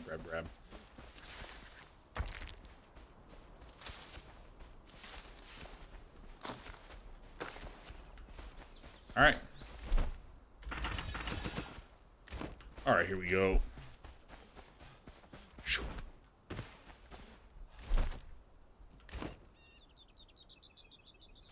Okay, so let me go to full armor set to get the pants. Crap.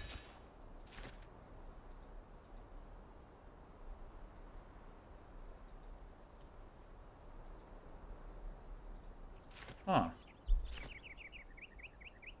Really? +2 cutting damage. Alright. That's kind of interesting. Torn cloth and string. Eh. Dishes. So I have the full armor set. You still here? So I will... What do I actually want to do? Can I actually cook here?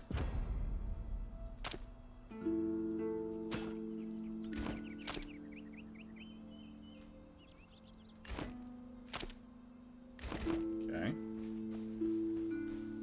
For some reason my brain is like really struggling right now. Let me think here.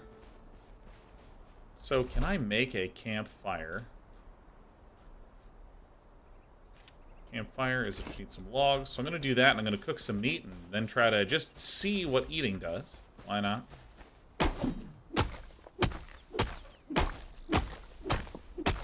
Oh, goodness.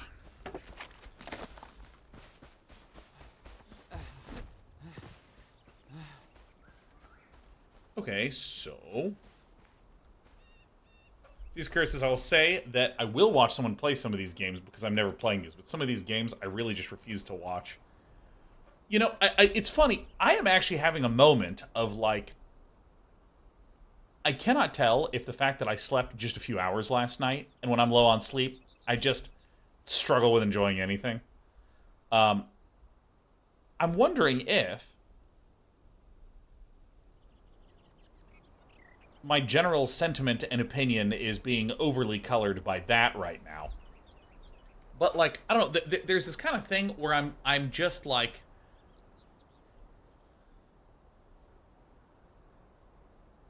struggling to find the fun? Am I crazy? Am I? Because, like, let me take the absolutely excellent Prince of Persia: The Lost Crown that was released a little bit ago, where just jumping and landing on platforms I find really fun. And then when there's some danger where I have to go jump, dash, jump, nice, that's really great. The combat, trying to time a parry and fight things, yeah. Like, I find those moments fun. So that game just uses those basic little tiny bits of, like, jumping and moving and dodging and timing parries and stuff. And then it just builds game around that, and I'm just happy as a clam the whole time. Oh my god, Prince of Persia: Lost Crown was fucking amazing. Pal World, frankly, a lot of the shooting and the throwing of the balls and capturing pals. Pretty fun. Some of the automation was a little goofy. Some of the progression started to dull for me, and slowly dull for me. More and more and more and more and more. But in this game, the combat is dry. But most survival crafting games have really dry combat. The progression feels slow. Like I'm still level 2. I do feel guidance, which is great. Like, I mean, I need to clear the elixir. I need a shop, right? I need to build a glider. I really like that.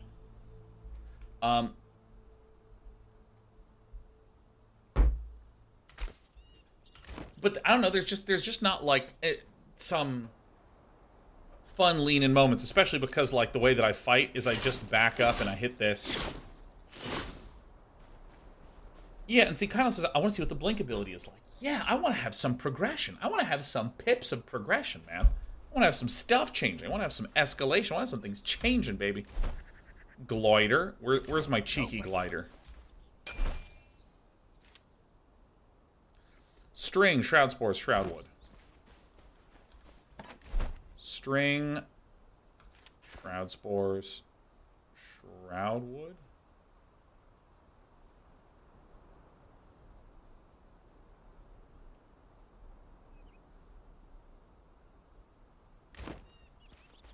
Oh, it's all on this fucking corpse.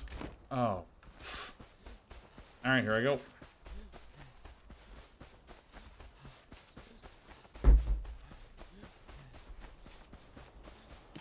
Oops, almost just cliffed myself.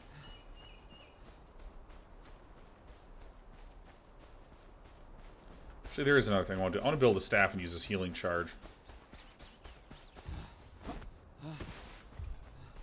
So, like, I really like structure and I really like guidance, and I think that this game just provides that. Like, period. It just kills it for me.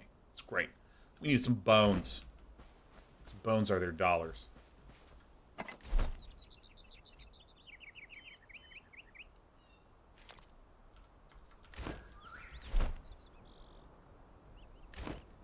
Oh, brain's melting.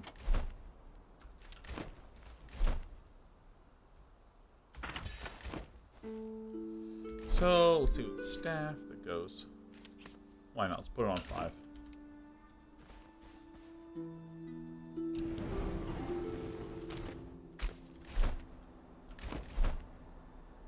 And where did I put my healing? Oh, I must put it over here. Great.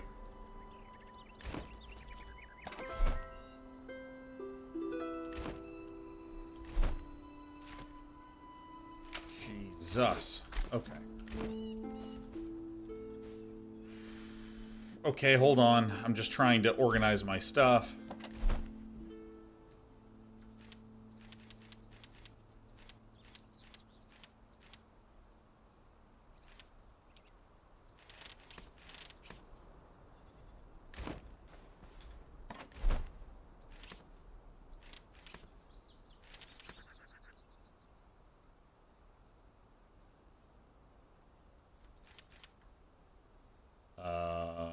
Hold on, thinking.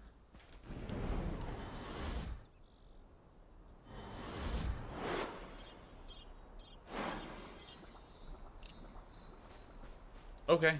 I don't know how that staff quite works, but hell yeah. Oh, I just way overhealed. Oh, I see how this is working. Okay, got it.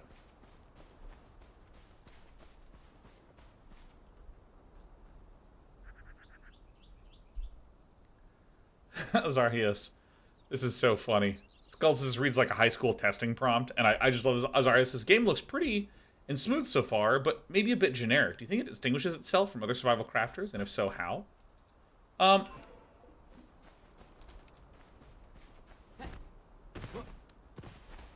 Okay, here, okay, so, okay, look. I don't have a lot of expertise or understanding of the survival crafting genre in general.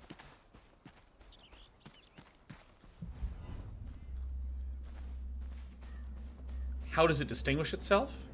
I don't know if I have a particularly solid answer there. But if you said, okay, well, how much fun moments have you had? I've had a few fun moments, like when I fell and died at the start. Basically, every death that I've had has been pretty fun. I've enjoyed my deaths. But I've had very few spikes of satisfaction. Like, frankly, the fact that aiming is taken away from you, you just hit tab. And once you hit tab, it's just automatically tracking to the unit.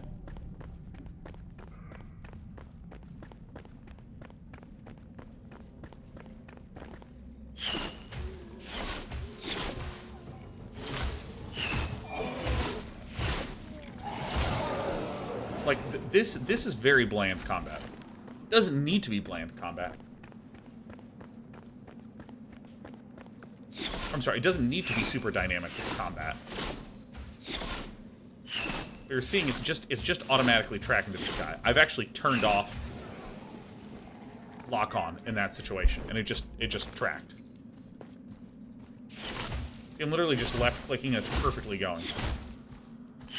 Didn't even need to use the tab targeting. And again, a game like Path of Exile, a lot of ARPGs, just like, you know, it's very spammy. It's not about like aiming and timing and stuff like that. But I don't know, just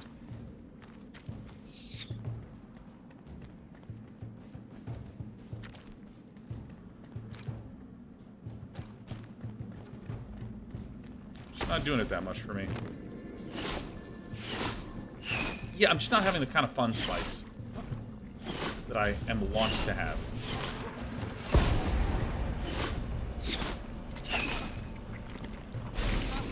I can't see shit.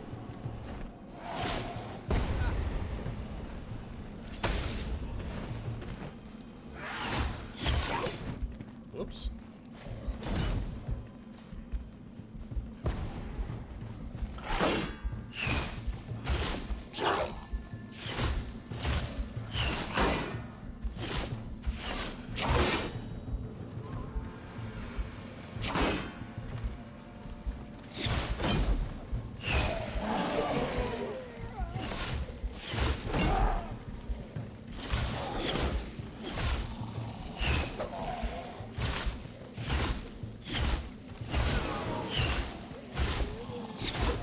You know, if I use, so let me take V Rising.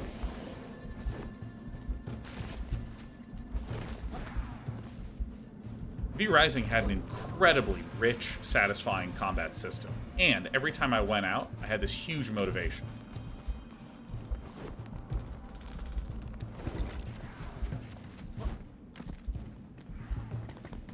Where's one of those things that lets me build? I only have like a minute left. Man, am I gonna have to just, like, leave this area? Ah, crap. Alright, give me a moment.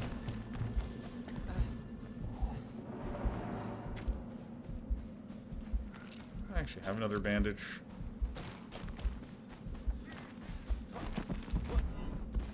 Nice. Oh, fantastic. Oh, terrific. Okay, so now I can just finish this point. Yeah, like, in V Rising, there was an incredibly rich, satisfying, interesting, fun combat just control. And also, every time I went out, I was like, oh my god, this is so awesome. I can now get, like, a whole bunch of resources that can help me build things in my base that are letting me get back into blah, blah, blah, blah, blah, blah, blah. Like, there was fun combat, there was exciting progression, and I mean, I could critique some small things, but, like, in this game, I am feeling an extraordinary sense of flatness. And again, I have to qualify that I am running on really low sleep, and as a result, I'm feeling very grumpy about being on low sleep. So I don't even know if this is an accurate evaluation for me on... Oh, interesting. On a given day. But I mean, there's things like, for instance, this moment where I'm like, whoa, this is crazy. How deep does this go? Like, some of the exploration is exciting in and of itself. I want to know where these things go. Oh boy.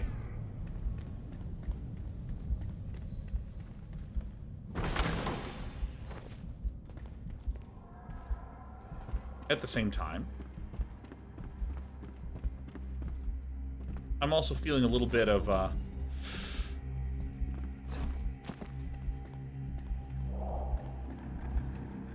give me a second. How do I get out of here? Ah, there's a lattice there.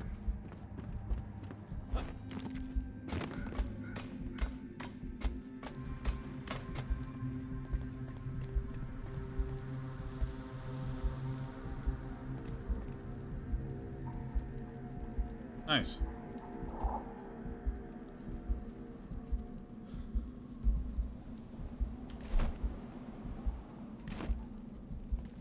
Is it down this way? Is this location above?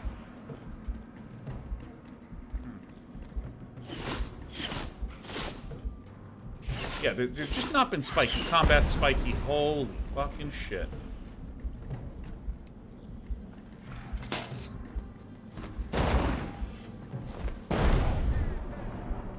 There's not really been a lot of spiky moments in any direction.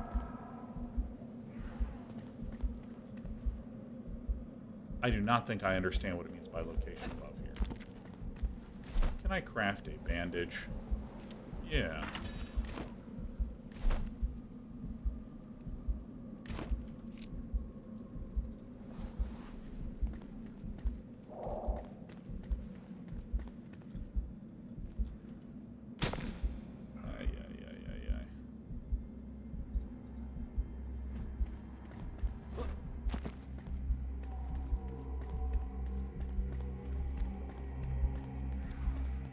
I mean, okay, actual backseating, what am I misunderstanding? What am I misunderstanding here?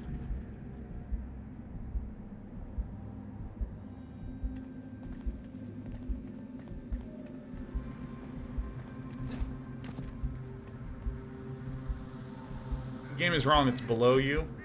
Oh.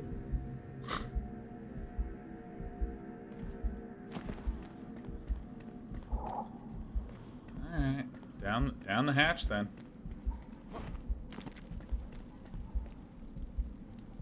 Alright, so now I'm going to go to my inventory. I'm going to replace some things, because I got a wand and an apprentice wand.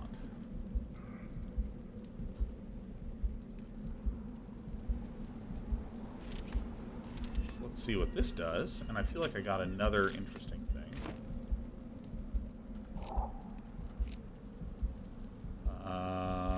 What's this thing? Sharpened broadsword.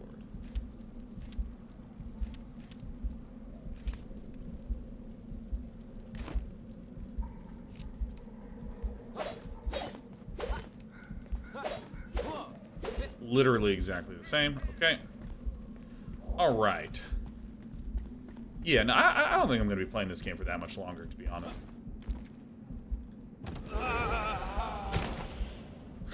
Okay, that was awesome. See? A funny thing happened. That's fucking hilarious, man. I, like, went 2 feet, and I'm like, oh, look, that's the funniest shit ever, man. I want more of that. And I'm back.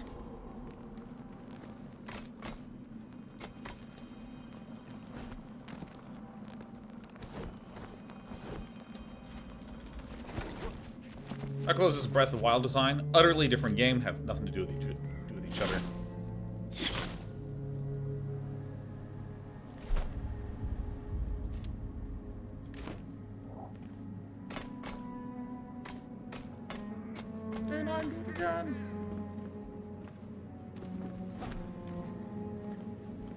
So we need to go. Go down. Well, I love Lethal Company, come to think of it. I think I would. I've been getting a lot of invites to play with friends, but I just haven't been doing really any gaming outside of streaming.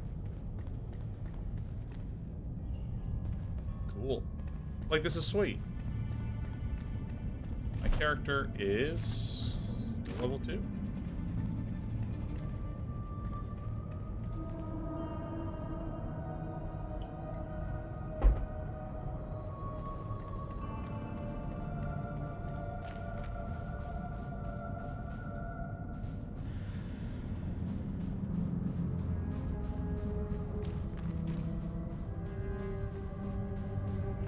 Oh, cool.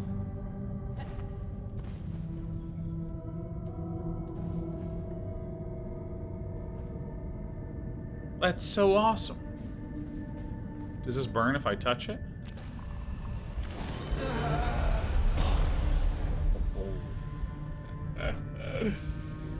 Oh, that's so good. See, like, that's kinda awesome. That's kinda sweet. Because, like, you know, there's, like, mystery and excitement there, where it's like, what is that? How do I get across that? What is that weird thing I see in the distance? Wow, how can I stand on that later on and not instantly die?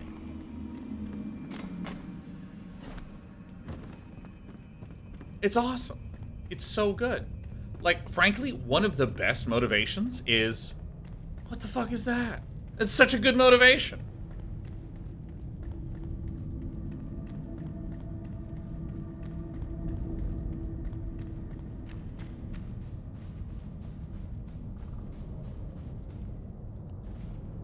Cool.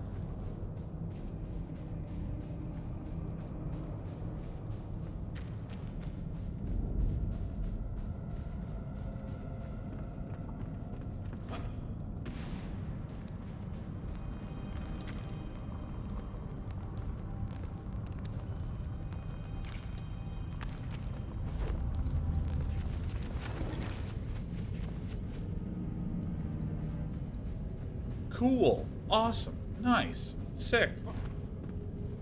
Janice says something about giving the OG Fallout a try. I'm just wondering if it holds up. What do you guys think? I mean, I replay that game like once a year, so yeah, I think it holds up great.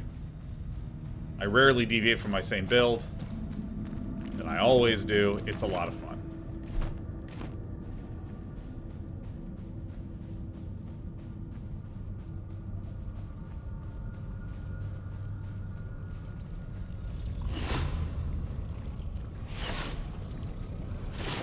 What in the fuck?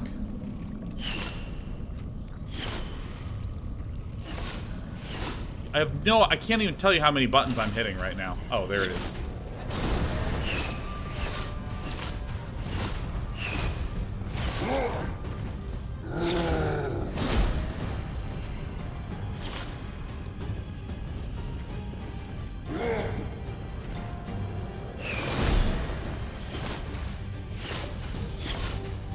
Boy, I can hit this.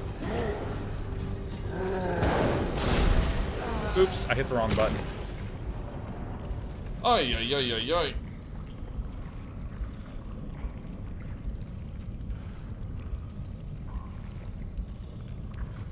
I just literally didn't hit the button. This is one of the things that I was saying earlier, and I'm going to keep saying it, and I'm going to keep not doing it. I really need to rebind control. I find control an awkward key to hit in these games for whatever reason. I find it completely fine in StarCraft.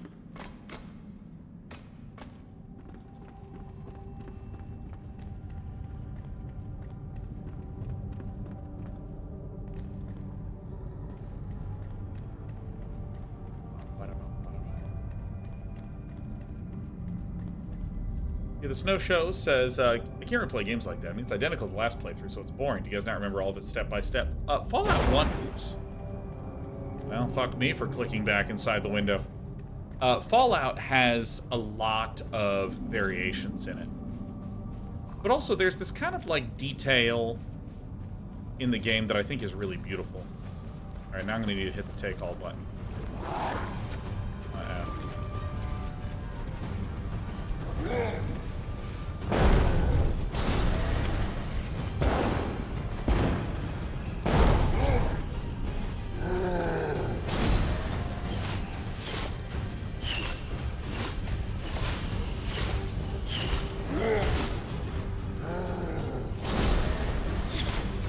I mean, this is so straightforward, man.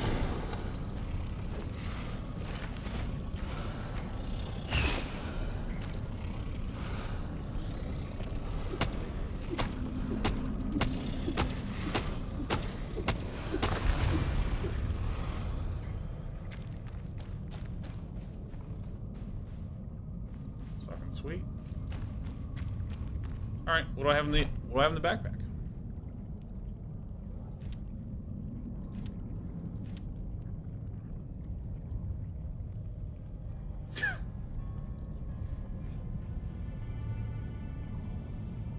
I mean,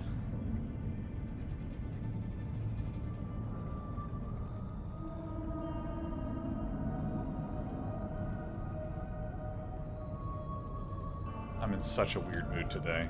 Fatal Thunderbrute head. Hey, Enshrouded core, nice.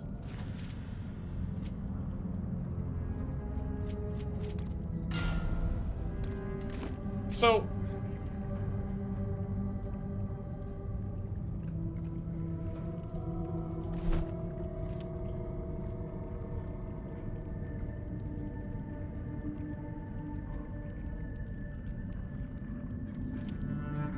So I think my understanding is when you upgrade it, it causes these things.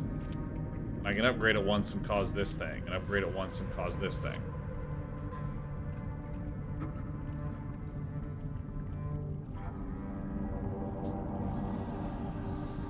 I mean...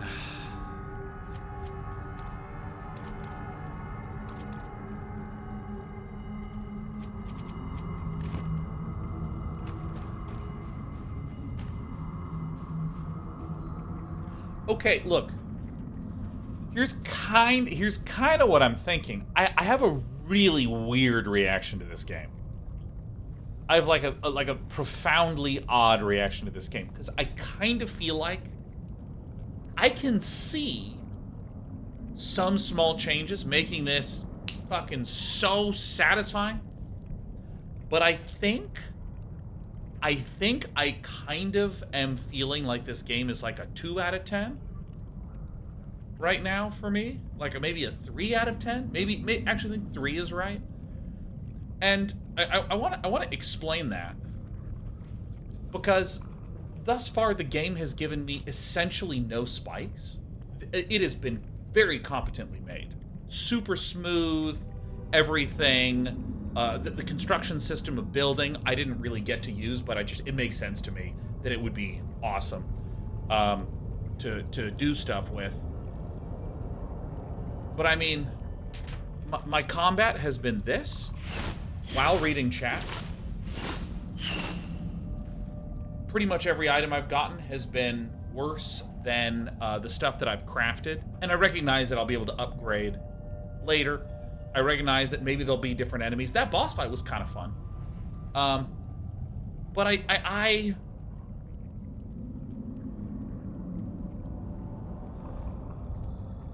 a way that I evaluate things is that if something is utterly solid, 7 out of 10, through and through, there's no big spikes, but there's no downsides. To me, that's close to a 0. If you make a game that's fine, it's totally competent, solid, you got it, that's a 0. Why? Well, let me take MOBAs, okay? If there's a solid MOBA, the fuck would I play that instead of Dota? You know what I mean?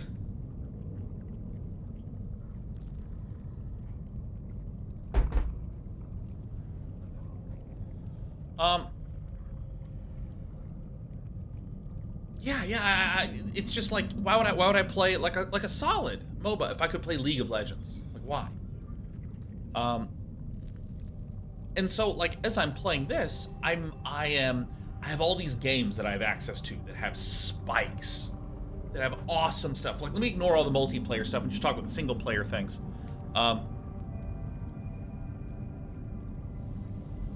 You know, I have Factorio with like just the crazy rich experience of just changing some settings and firing back in and not even using mods. Oh my god, it's incredible. If I wanted to play people were asking about RTS games. If I play an RTS game and it's worse than Age of Empires 2, which is my current RTS fix, I'll just play Age of Empires 2, right? If there is an ARPG that is worse than Path of Exile, I probably would just go play Path of Exile.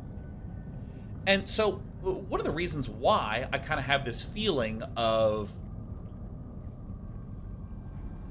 small changes could be big potential is part of me feels like if I play for like 6 more hours, I'll start having that. Maybe.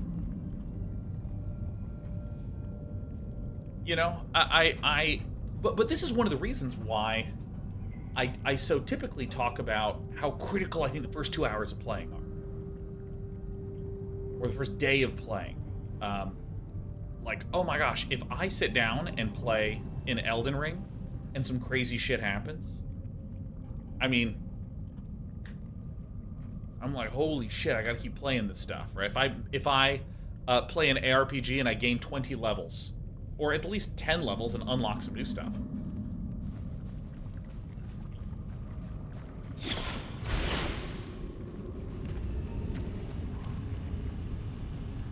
Yeah, I don't know. Cause like this, look at how cool this area is. This area is sweet. It was a sweet little boss fight. Wah! You know, there's some presumably fun exploration, but like, dude, my backpack's getting full of honestly garbage. Like, I don't know how to get excited about any of this shit.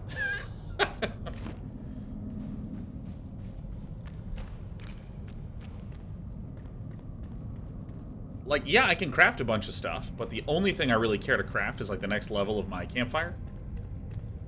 The Grumbler says, I don't really understand competent being used to describe a 0 out of 10. Yeah, so let me try to explain that a little bit better. If, for instance, we're talking about a Metroidvania-style platformer where I play it and then I complete it, those kinds of games where it's like play and complete over the course of, say, 5 to 10 hours, something like that, if it's just a solid 7 out of 10, great. If it is a game that is supposed to have a really extensive, rich, system-driven experience, and it's kind of just like, eh. The question is not, how do I think it stands on its own? I think the question is, will I actually spend time playing this? Or like, let me frame it from a company perspective. What is the way in which someone will begin to play your game? Concretely, what does that look like? Because like a Metroidvania-style platformer, if I finish the last one, I want to play the next one. So my audience is their behavior is they want to play Metroidvania-style platformers. One of these sort of survival crafting games, what's the way in which I want to play it? It's that, shit, these games typically are time vampires. So for me, it's like, okay, of the 100 games that I could choose from to devote 100 hours of time to, which one am I going to pick? And in that regard, a 7 out of 10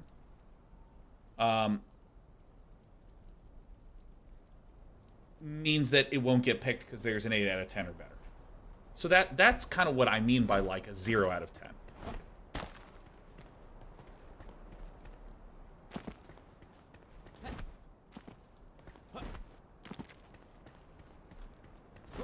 So, like, you know, these enemies, for instance. What's my character at? I'm only level 2.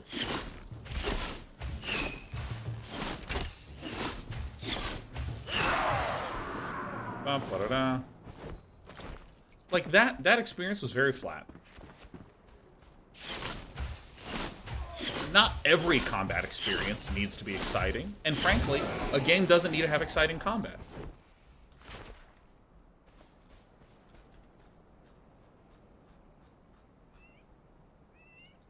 Grumma says that confused me more. Why? I thought that was a good explanation.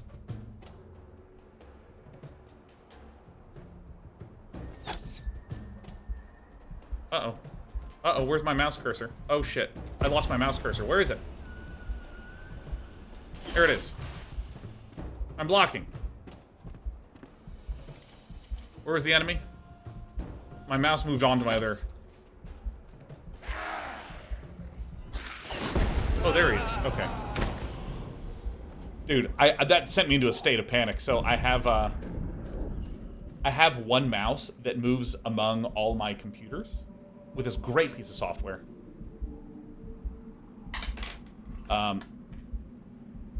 Called Mouse Without Borders. But I accidentally dragged it over to my streaming PC and then I lost my mouse.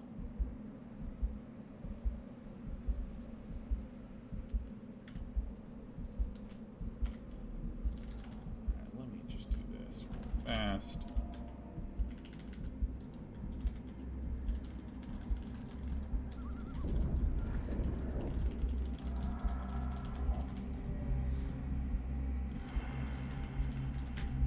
Okay, so Grumma says the end of that explanation sounded like implying that next to an 8 out of 10, a 7 out of 10 is now a 0. Yeah, let me explain it like this. you want to buy one car, and you hear that this car is completely competently made, and this car is excellently made, and they're the same price. So, the competently made car is, in effect, irrelevant, because you have the better choice, period, and you're going to play the better choice, period. And that's it.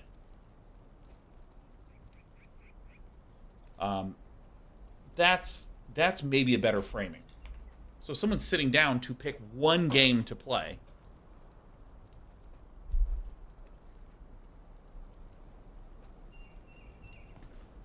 when I look at games like this, I you know, right now I don't even feel like there's anything particularly horrific about the game.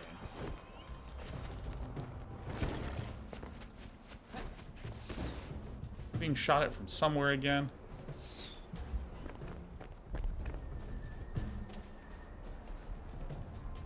Hey, get off the keyboard.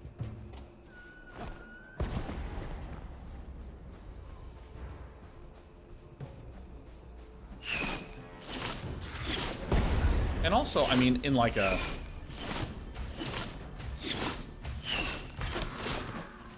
in a general sense, if people think things are solid,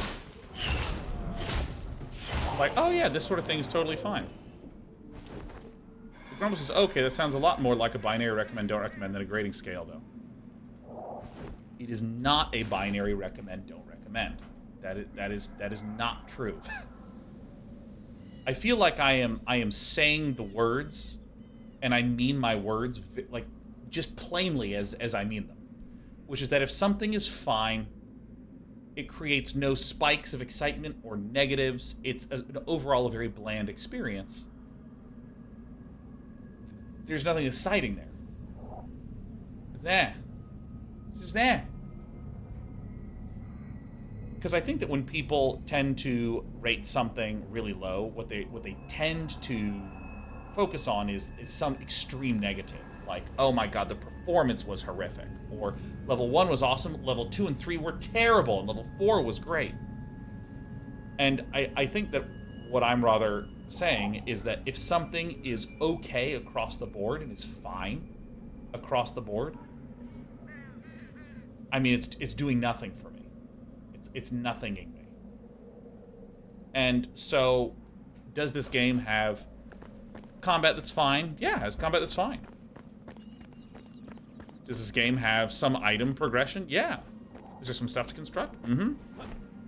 And I've had no spikes of, holy shit, that's awesome. Oh my god. Onias says, would you rather have a game that's actually attempting something new at the cost of a potentially more buggy experience? I actually feel like that's not a real question. Because I just want a game that's really great. It's doing great stuff. I want it to be fun. Can I chop this? My ceiling.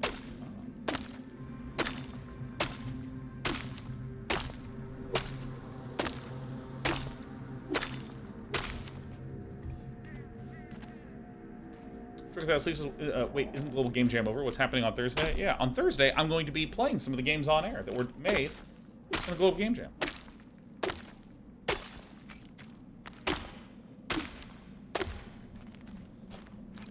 Because, I mean, if I take something like Prince of Persia, The Lost Crown, Prince of Persia, The Lost Crown doesn't really do anything new. And that game is amazing. That game is absolutely amazing. It doesn't do anything new, but it's incredible. It's so well done. It's just incredibly fun second to second. So I'm trying. Let's take a look at what our next goal could be. All right, we need the construction. We need the glider. You know what? I'm just gonna go back to my base.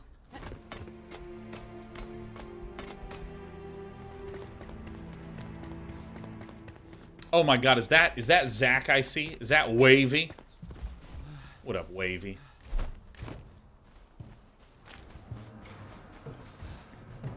Hi, cutie. Oh my god, you're flirting with me. But yeah. I saw your comment earlier. Yeah, I would give this game a 2. But it's not like this game is doomed. I think that, like, some small changes to progression, some small changes to, like, how item snacking goes, some small changes to some numbers might actually just make it great. And I might be like, yeah, it's great, awesome. I'll say this game has been, like, absolutely bugless for me, though. I've had, like, no issues, no problems at all, period. That's not where I want to go.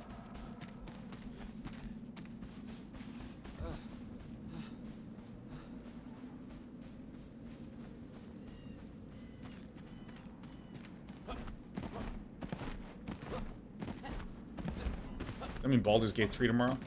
I mean, I definitely think it's no Enshrouded tomorrow.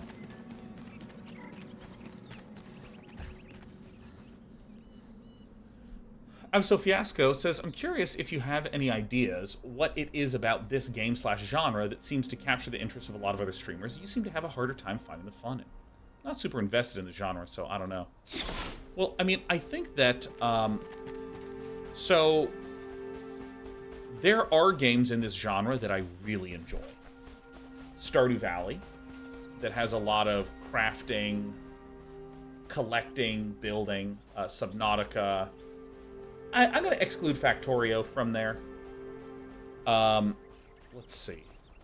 I like the first 15 hours of Pal World.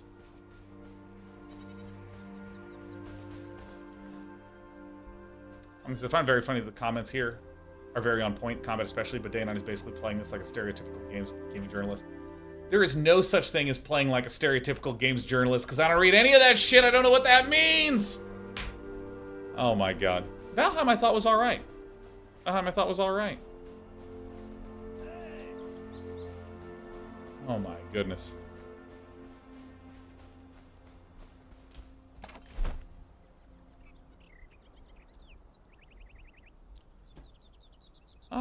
Let's see what. Let's make a glider after I upgrade my thing. Upgrade altar. A larger base.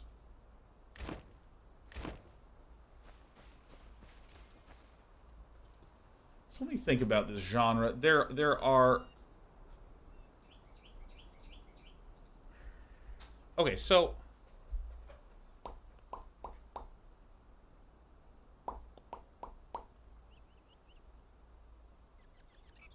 Let me see. What do I think it is about this genre? Sons of the Forest Edge didn't. Okay. So here's how I'm first gonna talk about the genre. In this genre of survival crafting, there's just a lot of crap.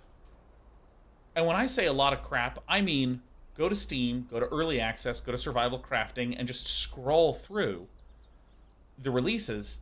I mean, Survival Crafting, I feel like, is almost famous for being, like, the, on average, lowest quality individual release. Now, this is not a statement about all survival crafting games. This is a claim about the average. For instance, all of my favorite music is like electronica, down-tempo type stuff, 99% of which is hot garbage. But 1% is my favorite music ever, right? So I'm not making a claim that this is a property of all. I'm saying this is a property of the types of releases that happen to go into early access. And so if someone says, great news, Day 9, there's another early access survival crafting game. It goes in one ear and out the other. It's almost like whenever someone says, I have a new game that's an indie roguelike deck builder. You're just like, oh yeah, another one of these fucking things. All right, cool, got it. Right? Not that roguelike deck builders are bad, because Slay the Spire is the greatest fucking game ever. It's just that on average, when I hear that, I'm just like, okay, it just doesn't register. So right off the bat, in terms of streaming and selecting to stream these kinds of games, they just don't really enter my brain. Enshrouded did, because I watched a cool trailer, and I was like, I've not heard of this game. What is this? And I was like, oh, that looks nice. I might check it out. So that is just, again, a function of where my attention is. Okay, but let's say my attention is on survival crafting. What are some of the things that excite me? What are some of the things that don't excite me? To be very clear, I enjoy gathering various resources, coming back to a base, building up the base, looking at what the base is and enjoying the base, and so on. But there is some of the game loop that turns me off.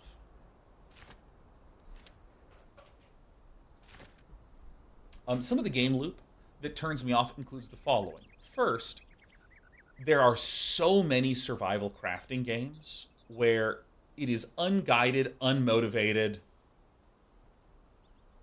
Do stuff because you can just do stuff. Just kind of go, just kind of like do whatever you want. Just kind of like do stuff. Build, collect, imagine what you could build and collect and keep building and collecting in that sort of vein. And to me, this feels a little bit like it feels like being handed a bunch of crayons and someone going, hey, draw whatever you want, you know? And I'm like, I mean, I could do that, but I don't know. It's just not, when I sit down to play games, it's just not the kind of thing that I want to do. I like games that have guidance, structure, goals, so on and so on and so on. So, like, and I think Ark Survival Evolved is probably the greatest example of this. Ark Survival Evolved has an incredibly rich, deep crafting tree to it. There's all sorts of stuff you can do. You don't really have to do anything. But, you know, it's incredibly rich, it's incredibly deep, and I have a lot of friends that's their main game that they play.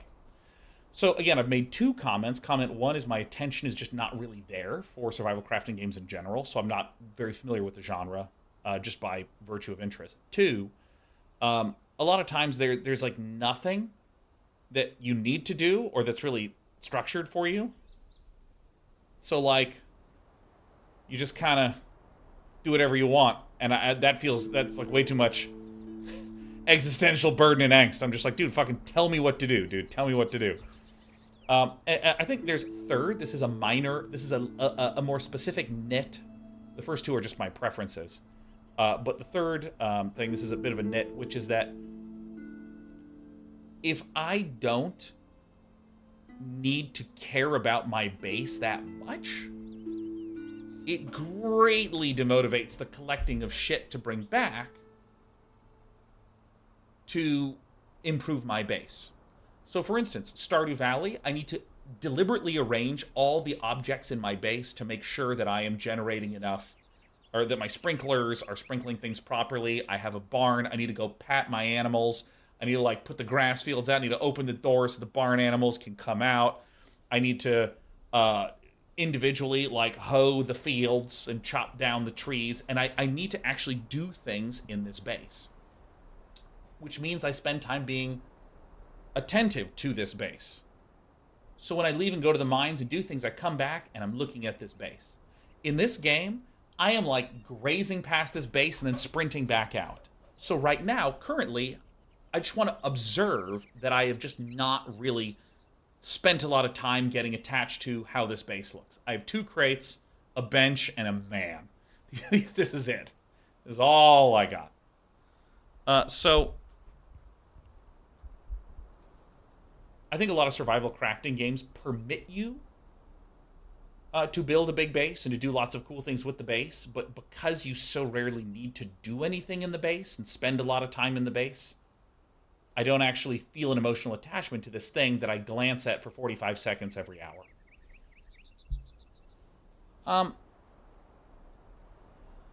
And so I think that there are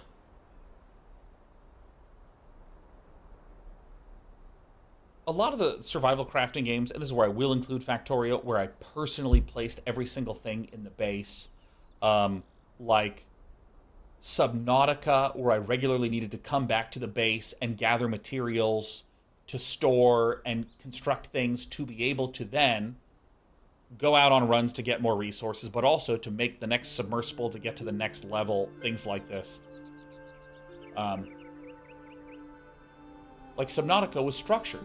There's a series of goals, and there is a motivation for me to care about my base, and there's a motivation for me to get more resources, and the motivation for me to understand my surrounding environment, yada yada yada yada yada.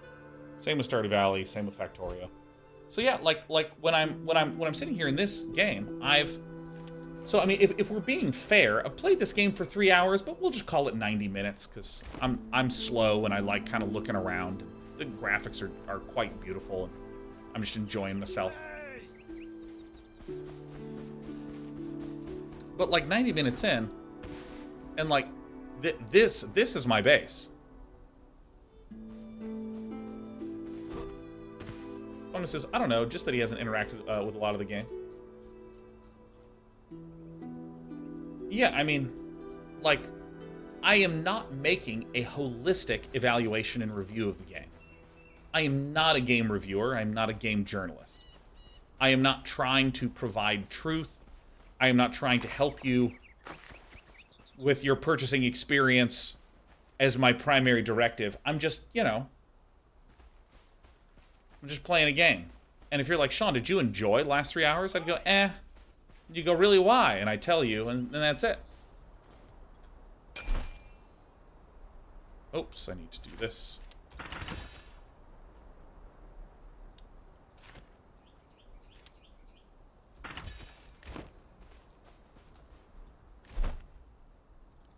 Just sharing where I'm at after 90 minutes.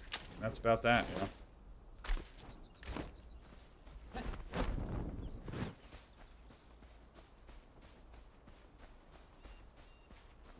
Raven Quest, the critique of base building definitely applies here. Enshrouded has a very well-executed building system that is almost completely unnecessary to game progression. Yeah, I mean, I imagine that there's people that at this point in the game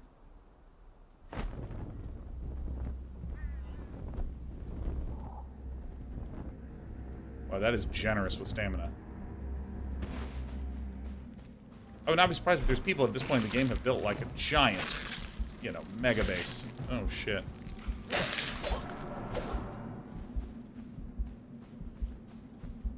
Fungus, sorry it wasn't meant for you, but a lot of the points you bring up are there, just you haven't found it yet. Yeah, no, Fungus, I'm glad you're bringing this up because I want to be really clear about what I am and am not doing. What I am sharing is observations. This is not a critique. This is an observation. I observe that I have not yet gotten an item from killing something that has brought me excitement. I'm just observing that. This is not the statement of a property of the game, a critique of, you know, it's that their item system doesn't have enough progression or is lacking all of this. And I think that this is a really important thing about, you know, when I'm sharing a lot of what I'm experiencing. They are literal statements of what I am feeling as they are coming up.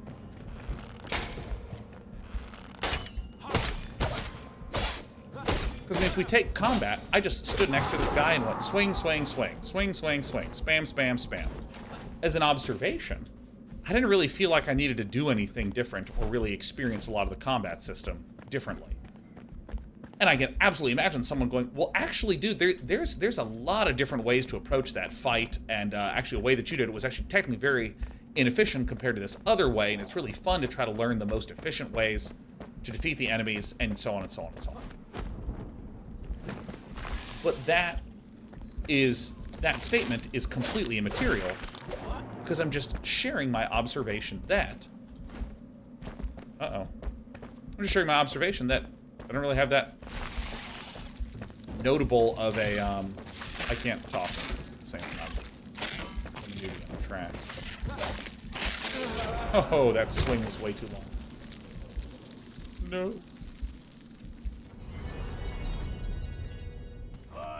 Yeah, the statement is immaterial. That there's other things that exist. I'm just stating that thus far I've been unable to tap into certain kinds of fun and have had certain kinds of eh.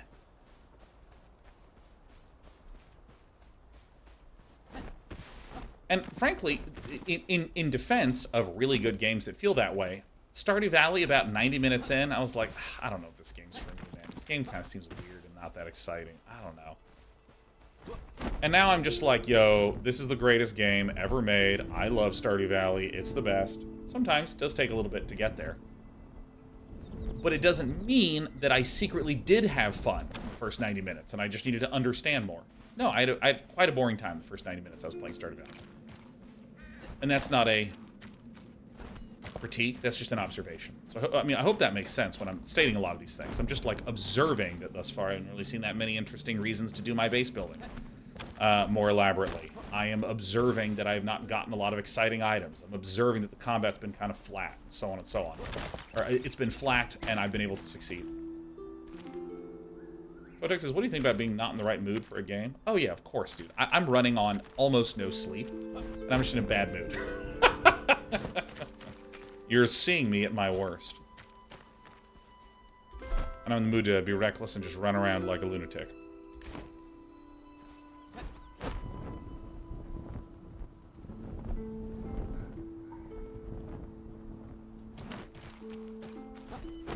This is a bad mood. JT asks me, this is one of the worst moods I've been in months today. In a fucking terrible mood. Point of interest. So let me just share again an observation of like why I would be why I feel a little unexcited. Because I'm like, okay, so here is a point of interest. There's like a little tribe. Whoa, bad dog.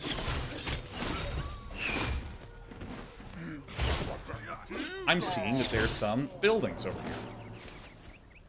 I'm kind of curious what's going to be there.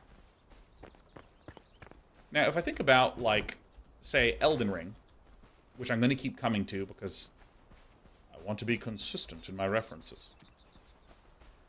If you see something like this in Elden Ring, think of the promises that are there. There's going to be an interesting catacomb, and there's going to be a boss, and there's going to be a unique item or a charm or some cool weapon that you can get. Oh my god, that's so fucking funny that there's literally nothing. There's nothing down here. There's fucking nothing. In Elden Ring, there would have been something. Okay, let's not use that as an example, because that's actually way too funny, man. Okay, no. Let's use this. Let's use this. This is the example. Hey, there is a little area over here. And again, assume it's Elden Ring. Oh, there's an encampment. There might be some enemies. There's going to be a chest, and in the chest, there's going to be some sort of cool item, or it's going to give me a bunch of souls, or there might be some unique combination of enemies. It's going to be fun.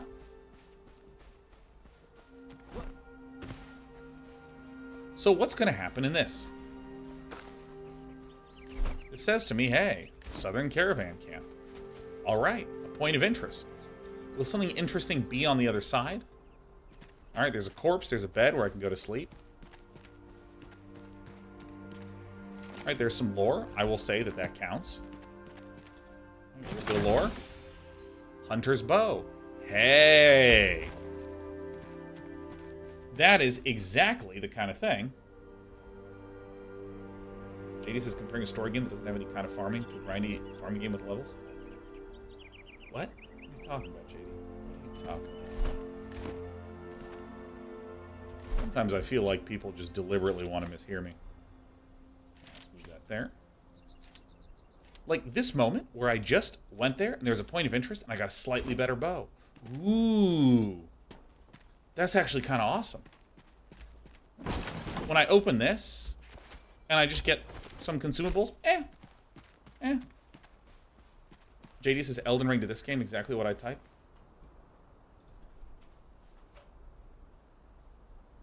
JD, I feel... Alright. I'm going to repeat myself again. Mamma mia. What I said was, in Elden Ring, when I see a point of interest, there is something that is rewarding and satisfying that makes me glad that I actually went there. Okay? It might be that there's a cool boss. It might be there's a cool item. It's going to be things relevant to what that kind of game fucking is. But the important thing is that it is exciting with respect to the way that the game functions. Okay?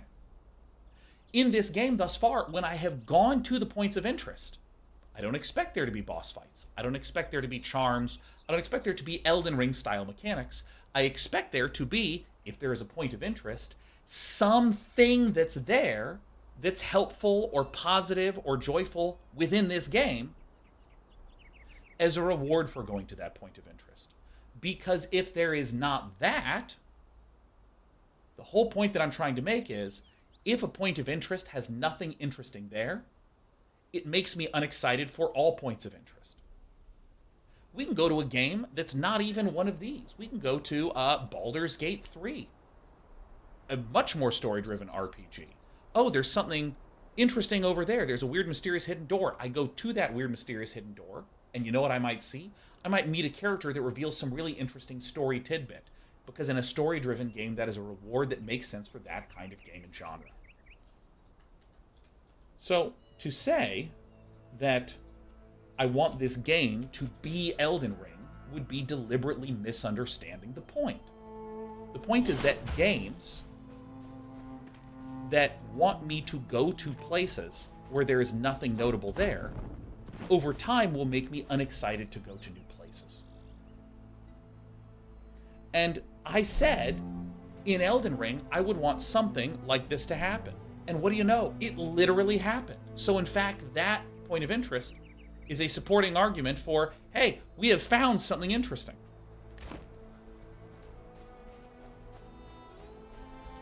Oh, mamma mia. See, when I'm in a bad mood, I don't let it go. That's what happens. I don't let it go.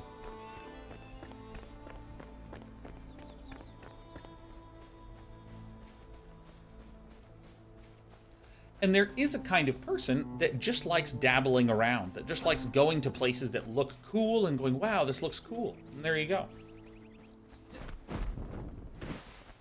But again, I'm not sharing this as a truth of how games need to be made. I'm just sharing my experience of playing it.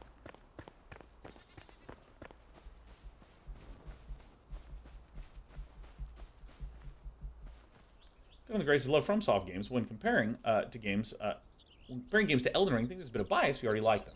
Really sold well, but on Steam alone, 50% of players, only 50% of players made it past Radon. I think someone that already enjoys crafting is more likely to appreciate Enshrouded. Again, I was not saying every bit of this game needs to function like Elden Ring. What I was saying was points of interest in Elden Ring have a certain property that is positive that can be seen in other games. And the points of interest in this game kind of haven't. Alright, resisted.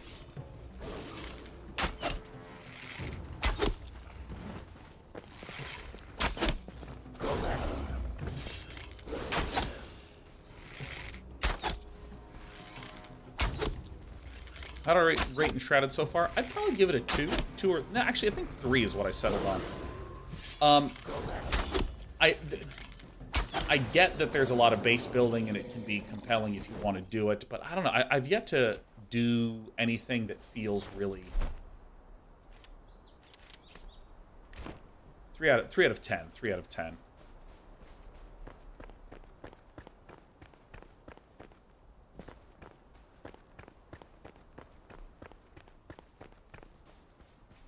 So I'm kind of wandering around trying to find some interesting stuff.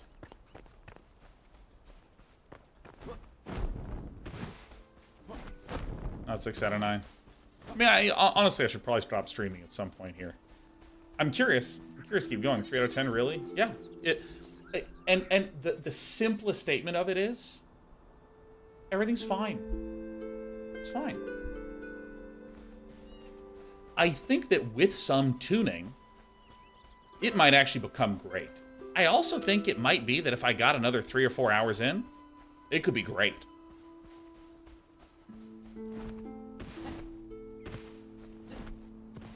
And I almost kind of want to like give games like a time rating.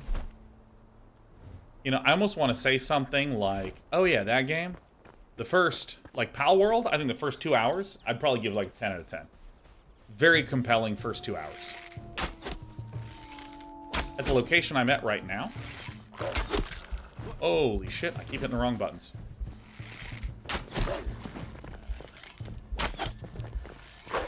Oh, fuck.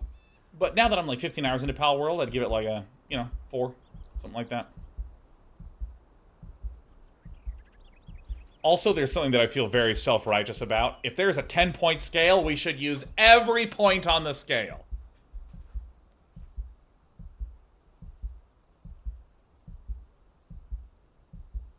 Yeah, so, I mean, you need a rating over time graph. Yeah, and the thing is that, like, with a lot of games, I don't actually need it to be, like, 10 out of 10 throughout. Like, Factorio, I think, is a 10 the entire time. Elden Ring started as a 7 for me, then slowly became an 8, and then a 9, and then by the time I fought the beautiful elk spirit, the ancestor spirit, I was like, okay, this is a 10.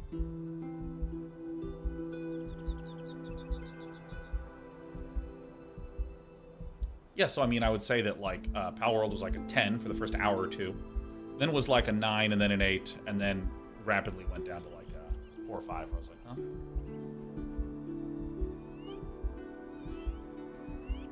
Fistles of Fury, I can imagine a lot of people kind of having, like, Elden Ring is 7 and 8 and 9, it's a 10, it's so good, and I'm no-lifing it, and it just keeps going, and I'm getting fatigued, and now it's fallen down to an 8, and it was good, but Jesus, I was so exhausted. Hey! But yeah, no, I actually think I'm probably going to end it there. And, you know, the thing is, the last thing that I actually want to end on, that I want to stress, which, because this is going to get uploaded to YouTube, fucking no one's going to watch this part.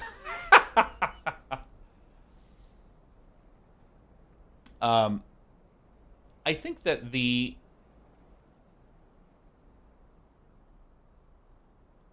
okay, we're in an era where there's a lot of layoffs happening in the gaming industry, okay? And something that I said when we were talking about it last week is that I get pretty annoyed when there are people in leadership positions that just made bad choices. And because they made bad choices, their product wound up failing and they had to lay some people off. And my background is being a diehard competitive StarCraft player. Like, I mean, I did that shit for, like, 12 years before I started streaming.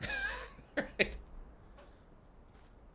So imagine, as long as I have been streaming, I was playing StarCraft competitively. I come from a competitive mindset.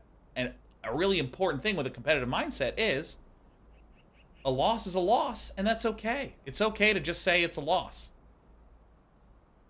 You know what I mean? Saying something like, oh yeah, I went on a 5-game losing streak. Yeah, he's been losing a lot lately. I don't view this as like a, oh my god, you are a loser. Oh my god, you should be ashamed of yourself. That's bad. No, a loss is a loss. And I've been kind of saying this, that, like, I think a lot of executives should go, hey everyone, we misjudged our decisions, and we made incorrect choices, and the company's going to need to downsize as a result, period. Just saying, yeah, we fucked up, as opposed to, like, we're reorganizing in order to be sustainable in the future. And I'm just like, what the fuck is this? Is a weird way to talk. And so I don't actually think saying, yeah, I fucked up and I lost, I think that's a bad thing to say.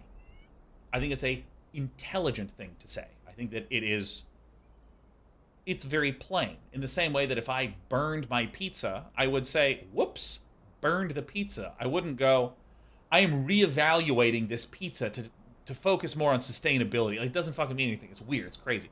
So when I say this game is like a 2 or a 3, I would probably settle on a 3. I don't mean this as this stupid decree where I'm like, I am the arbiter of fun, and these people need to respect me, the gamer. Like, I don't think that. I'm just like, yeah, I think it's a 3, and I think if it got tuned a bit, it could be like a 9. And I look forward to checking it out in a little bit. Just like you might say, oh yeah, no, I think that, like, this person has been really feeding in games of Dota, and I'll keep playing with him. Sure, it'll figure it out. It's fine. Like, I don't know. It's all right. Wolfie G says, when you building your own game, it would be epic. Oh, Wolfie G. I am doing that. I have a studio that got funding, and that was announced on April 14th of last year. In one tweet. And that's all I've said about it. I've just done the one tweet. Bang. Since then, I've zipped my face shut and shared no roadmaps.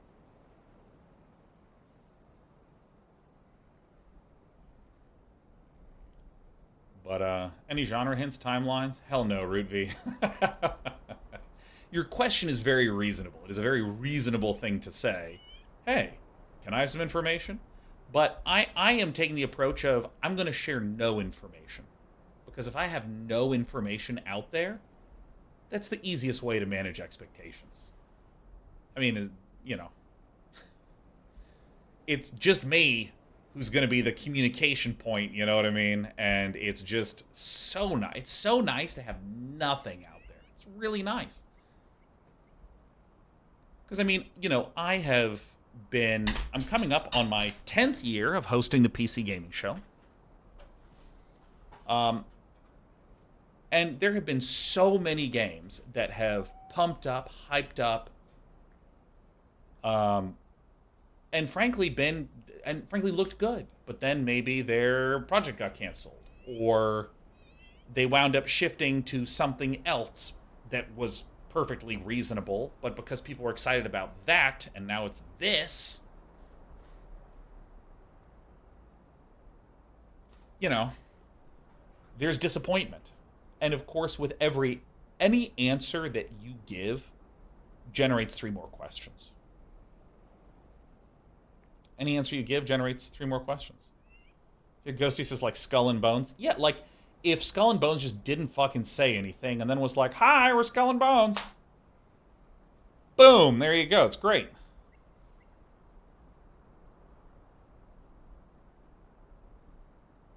I think that, like, Apex Legends is a game that I really respect. Just came out. Boom, there it is.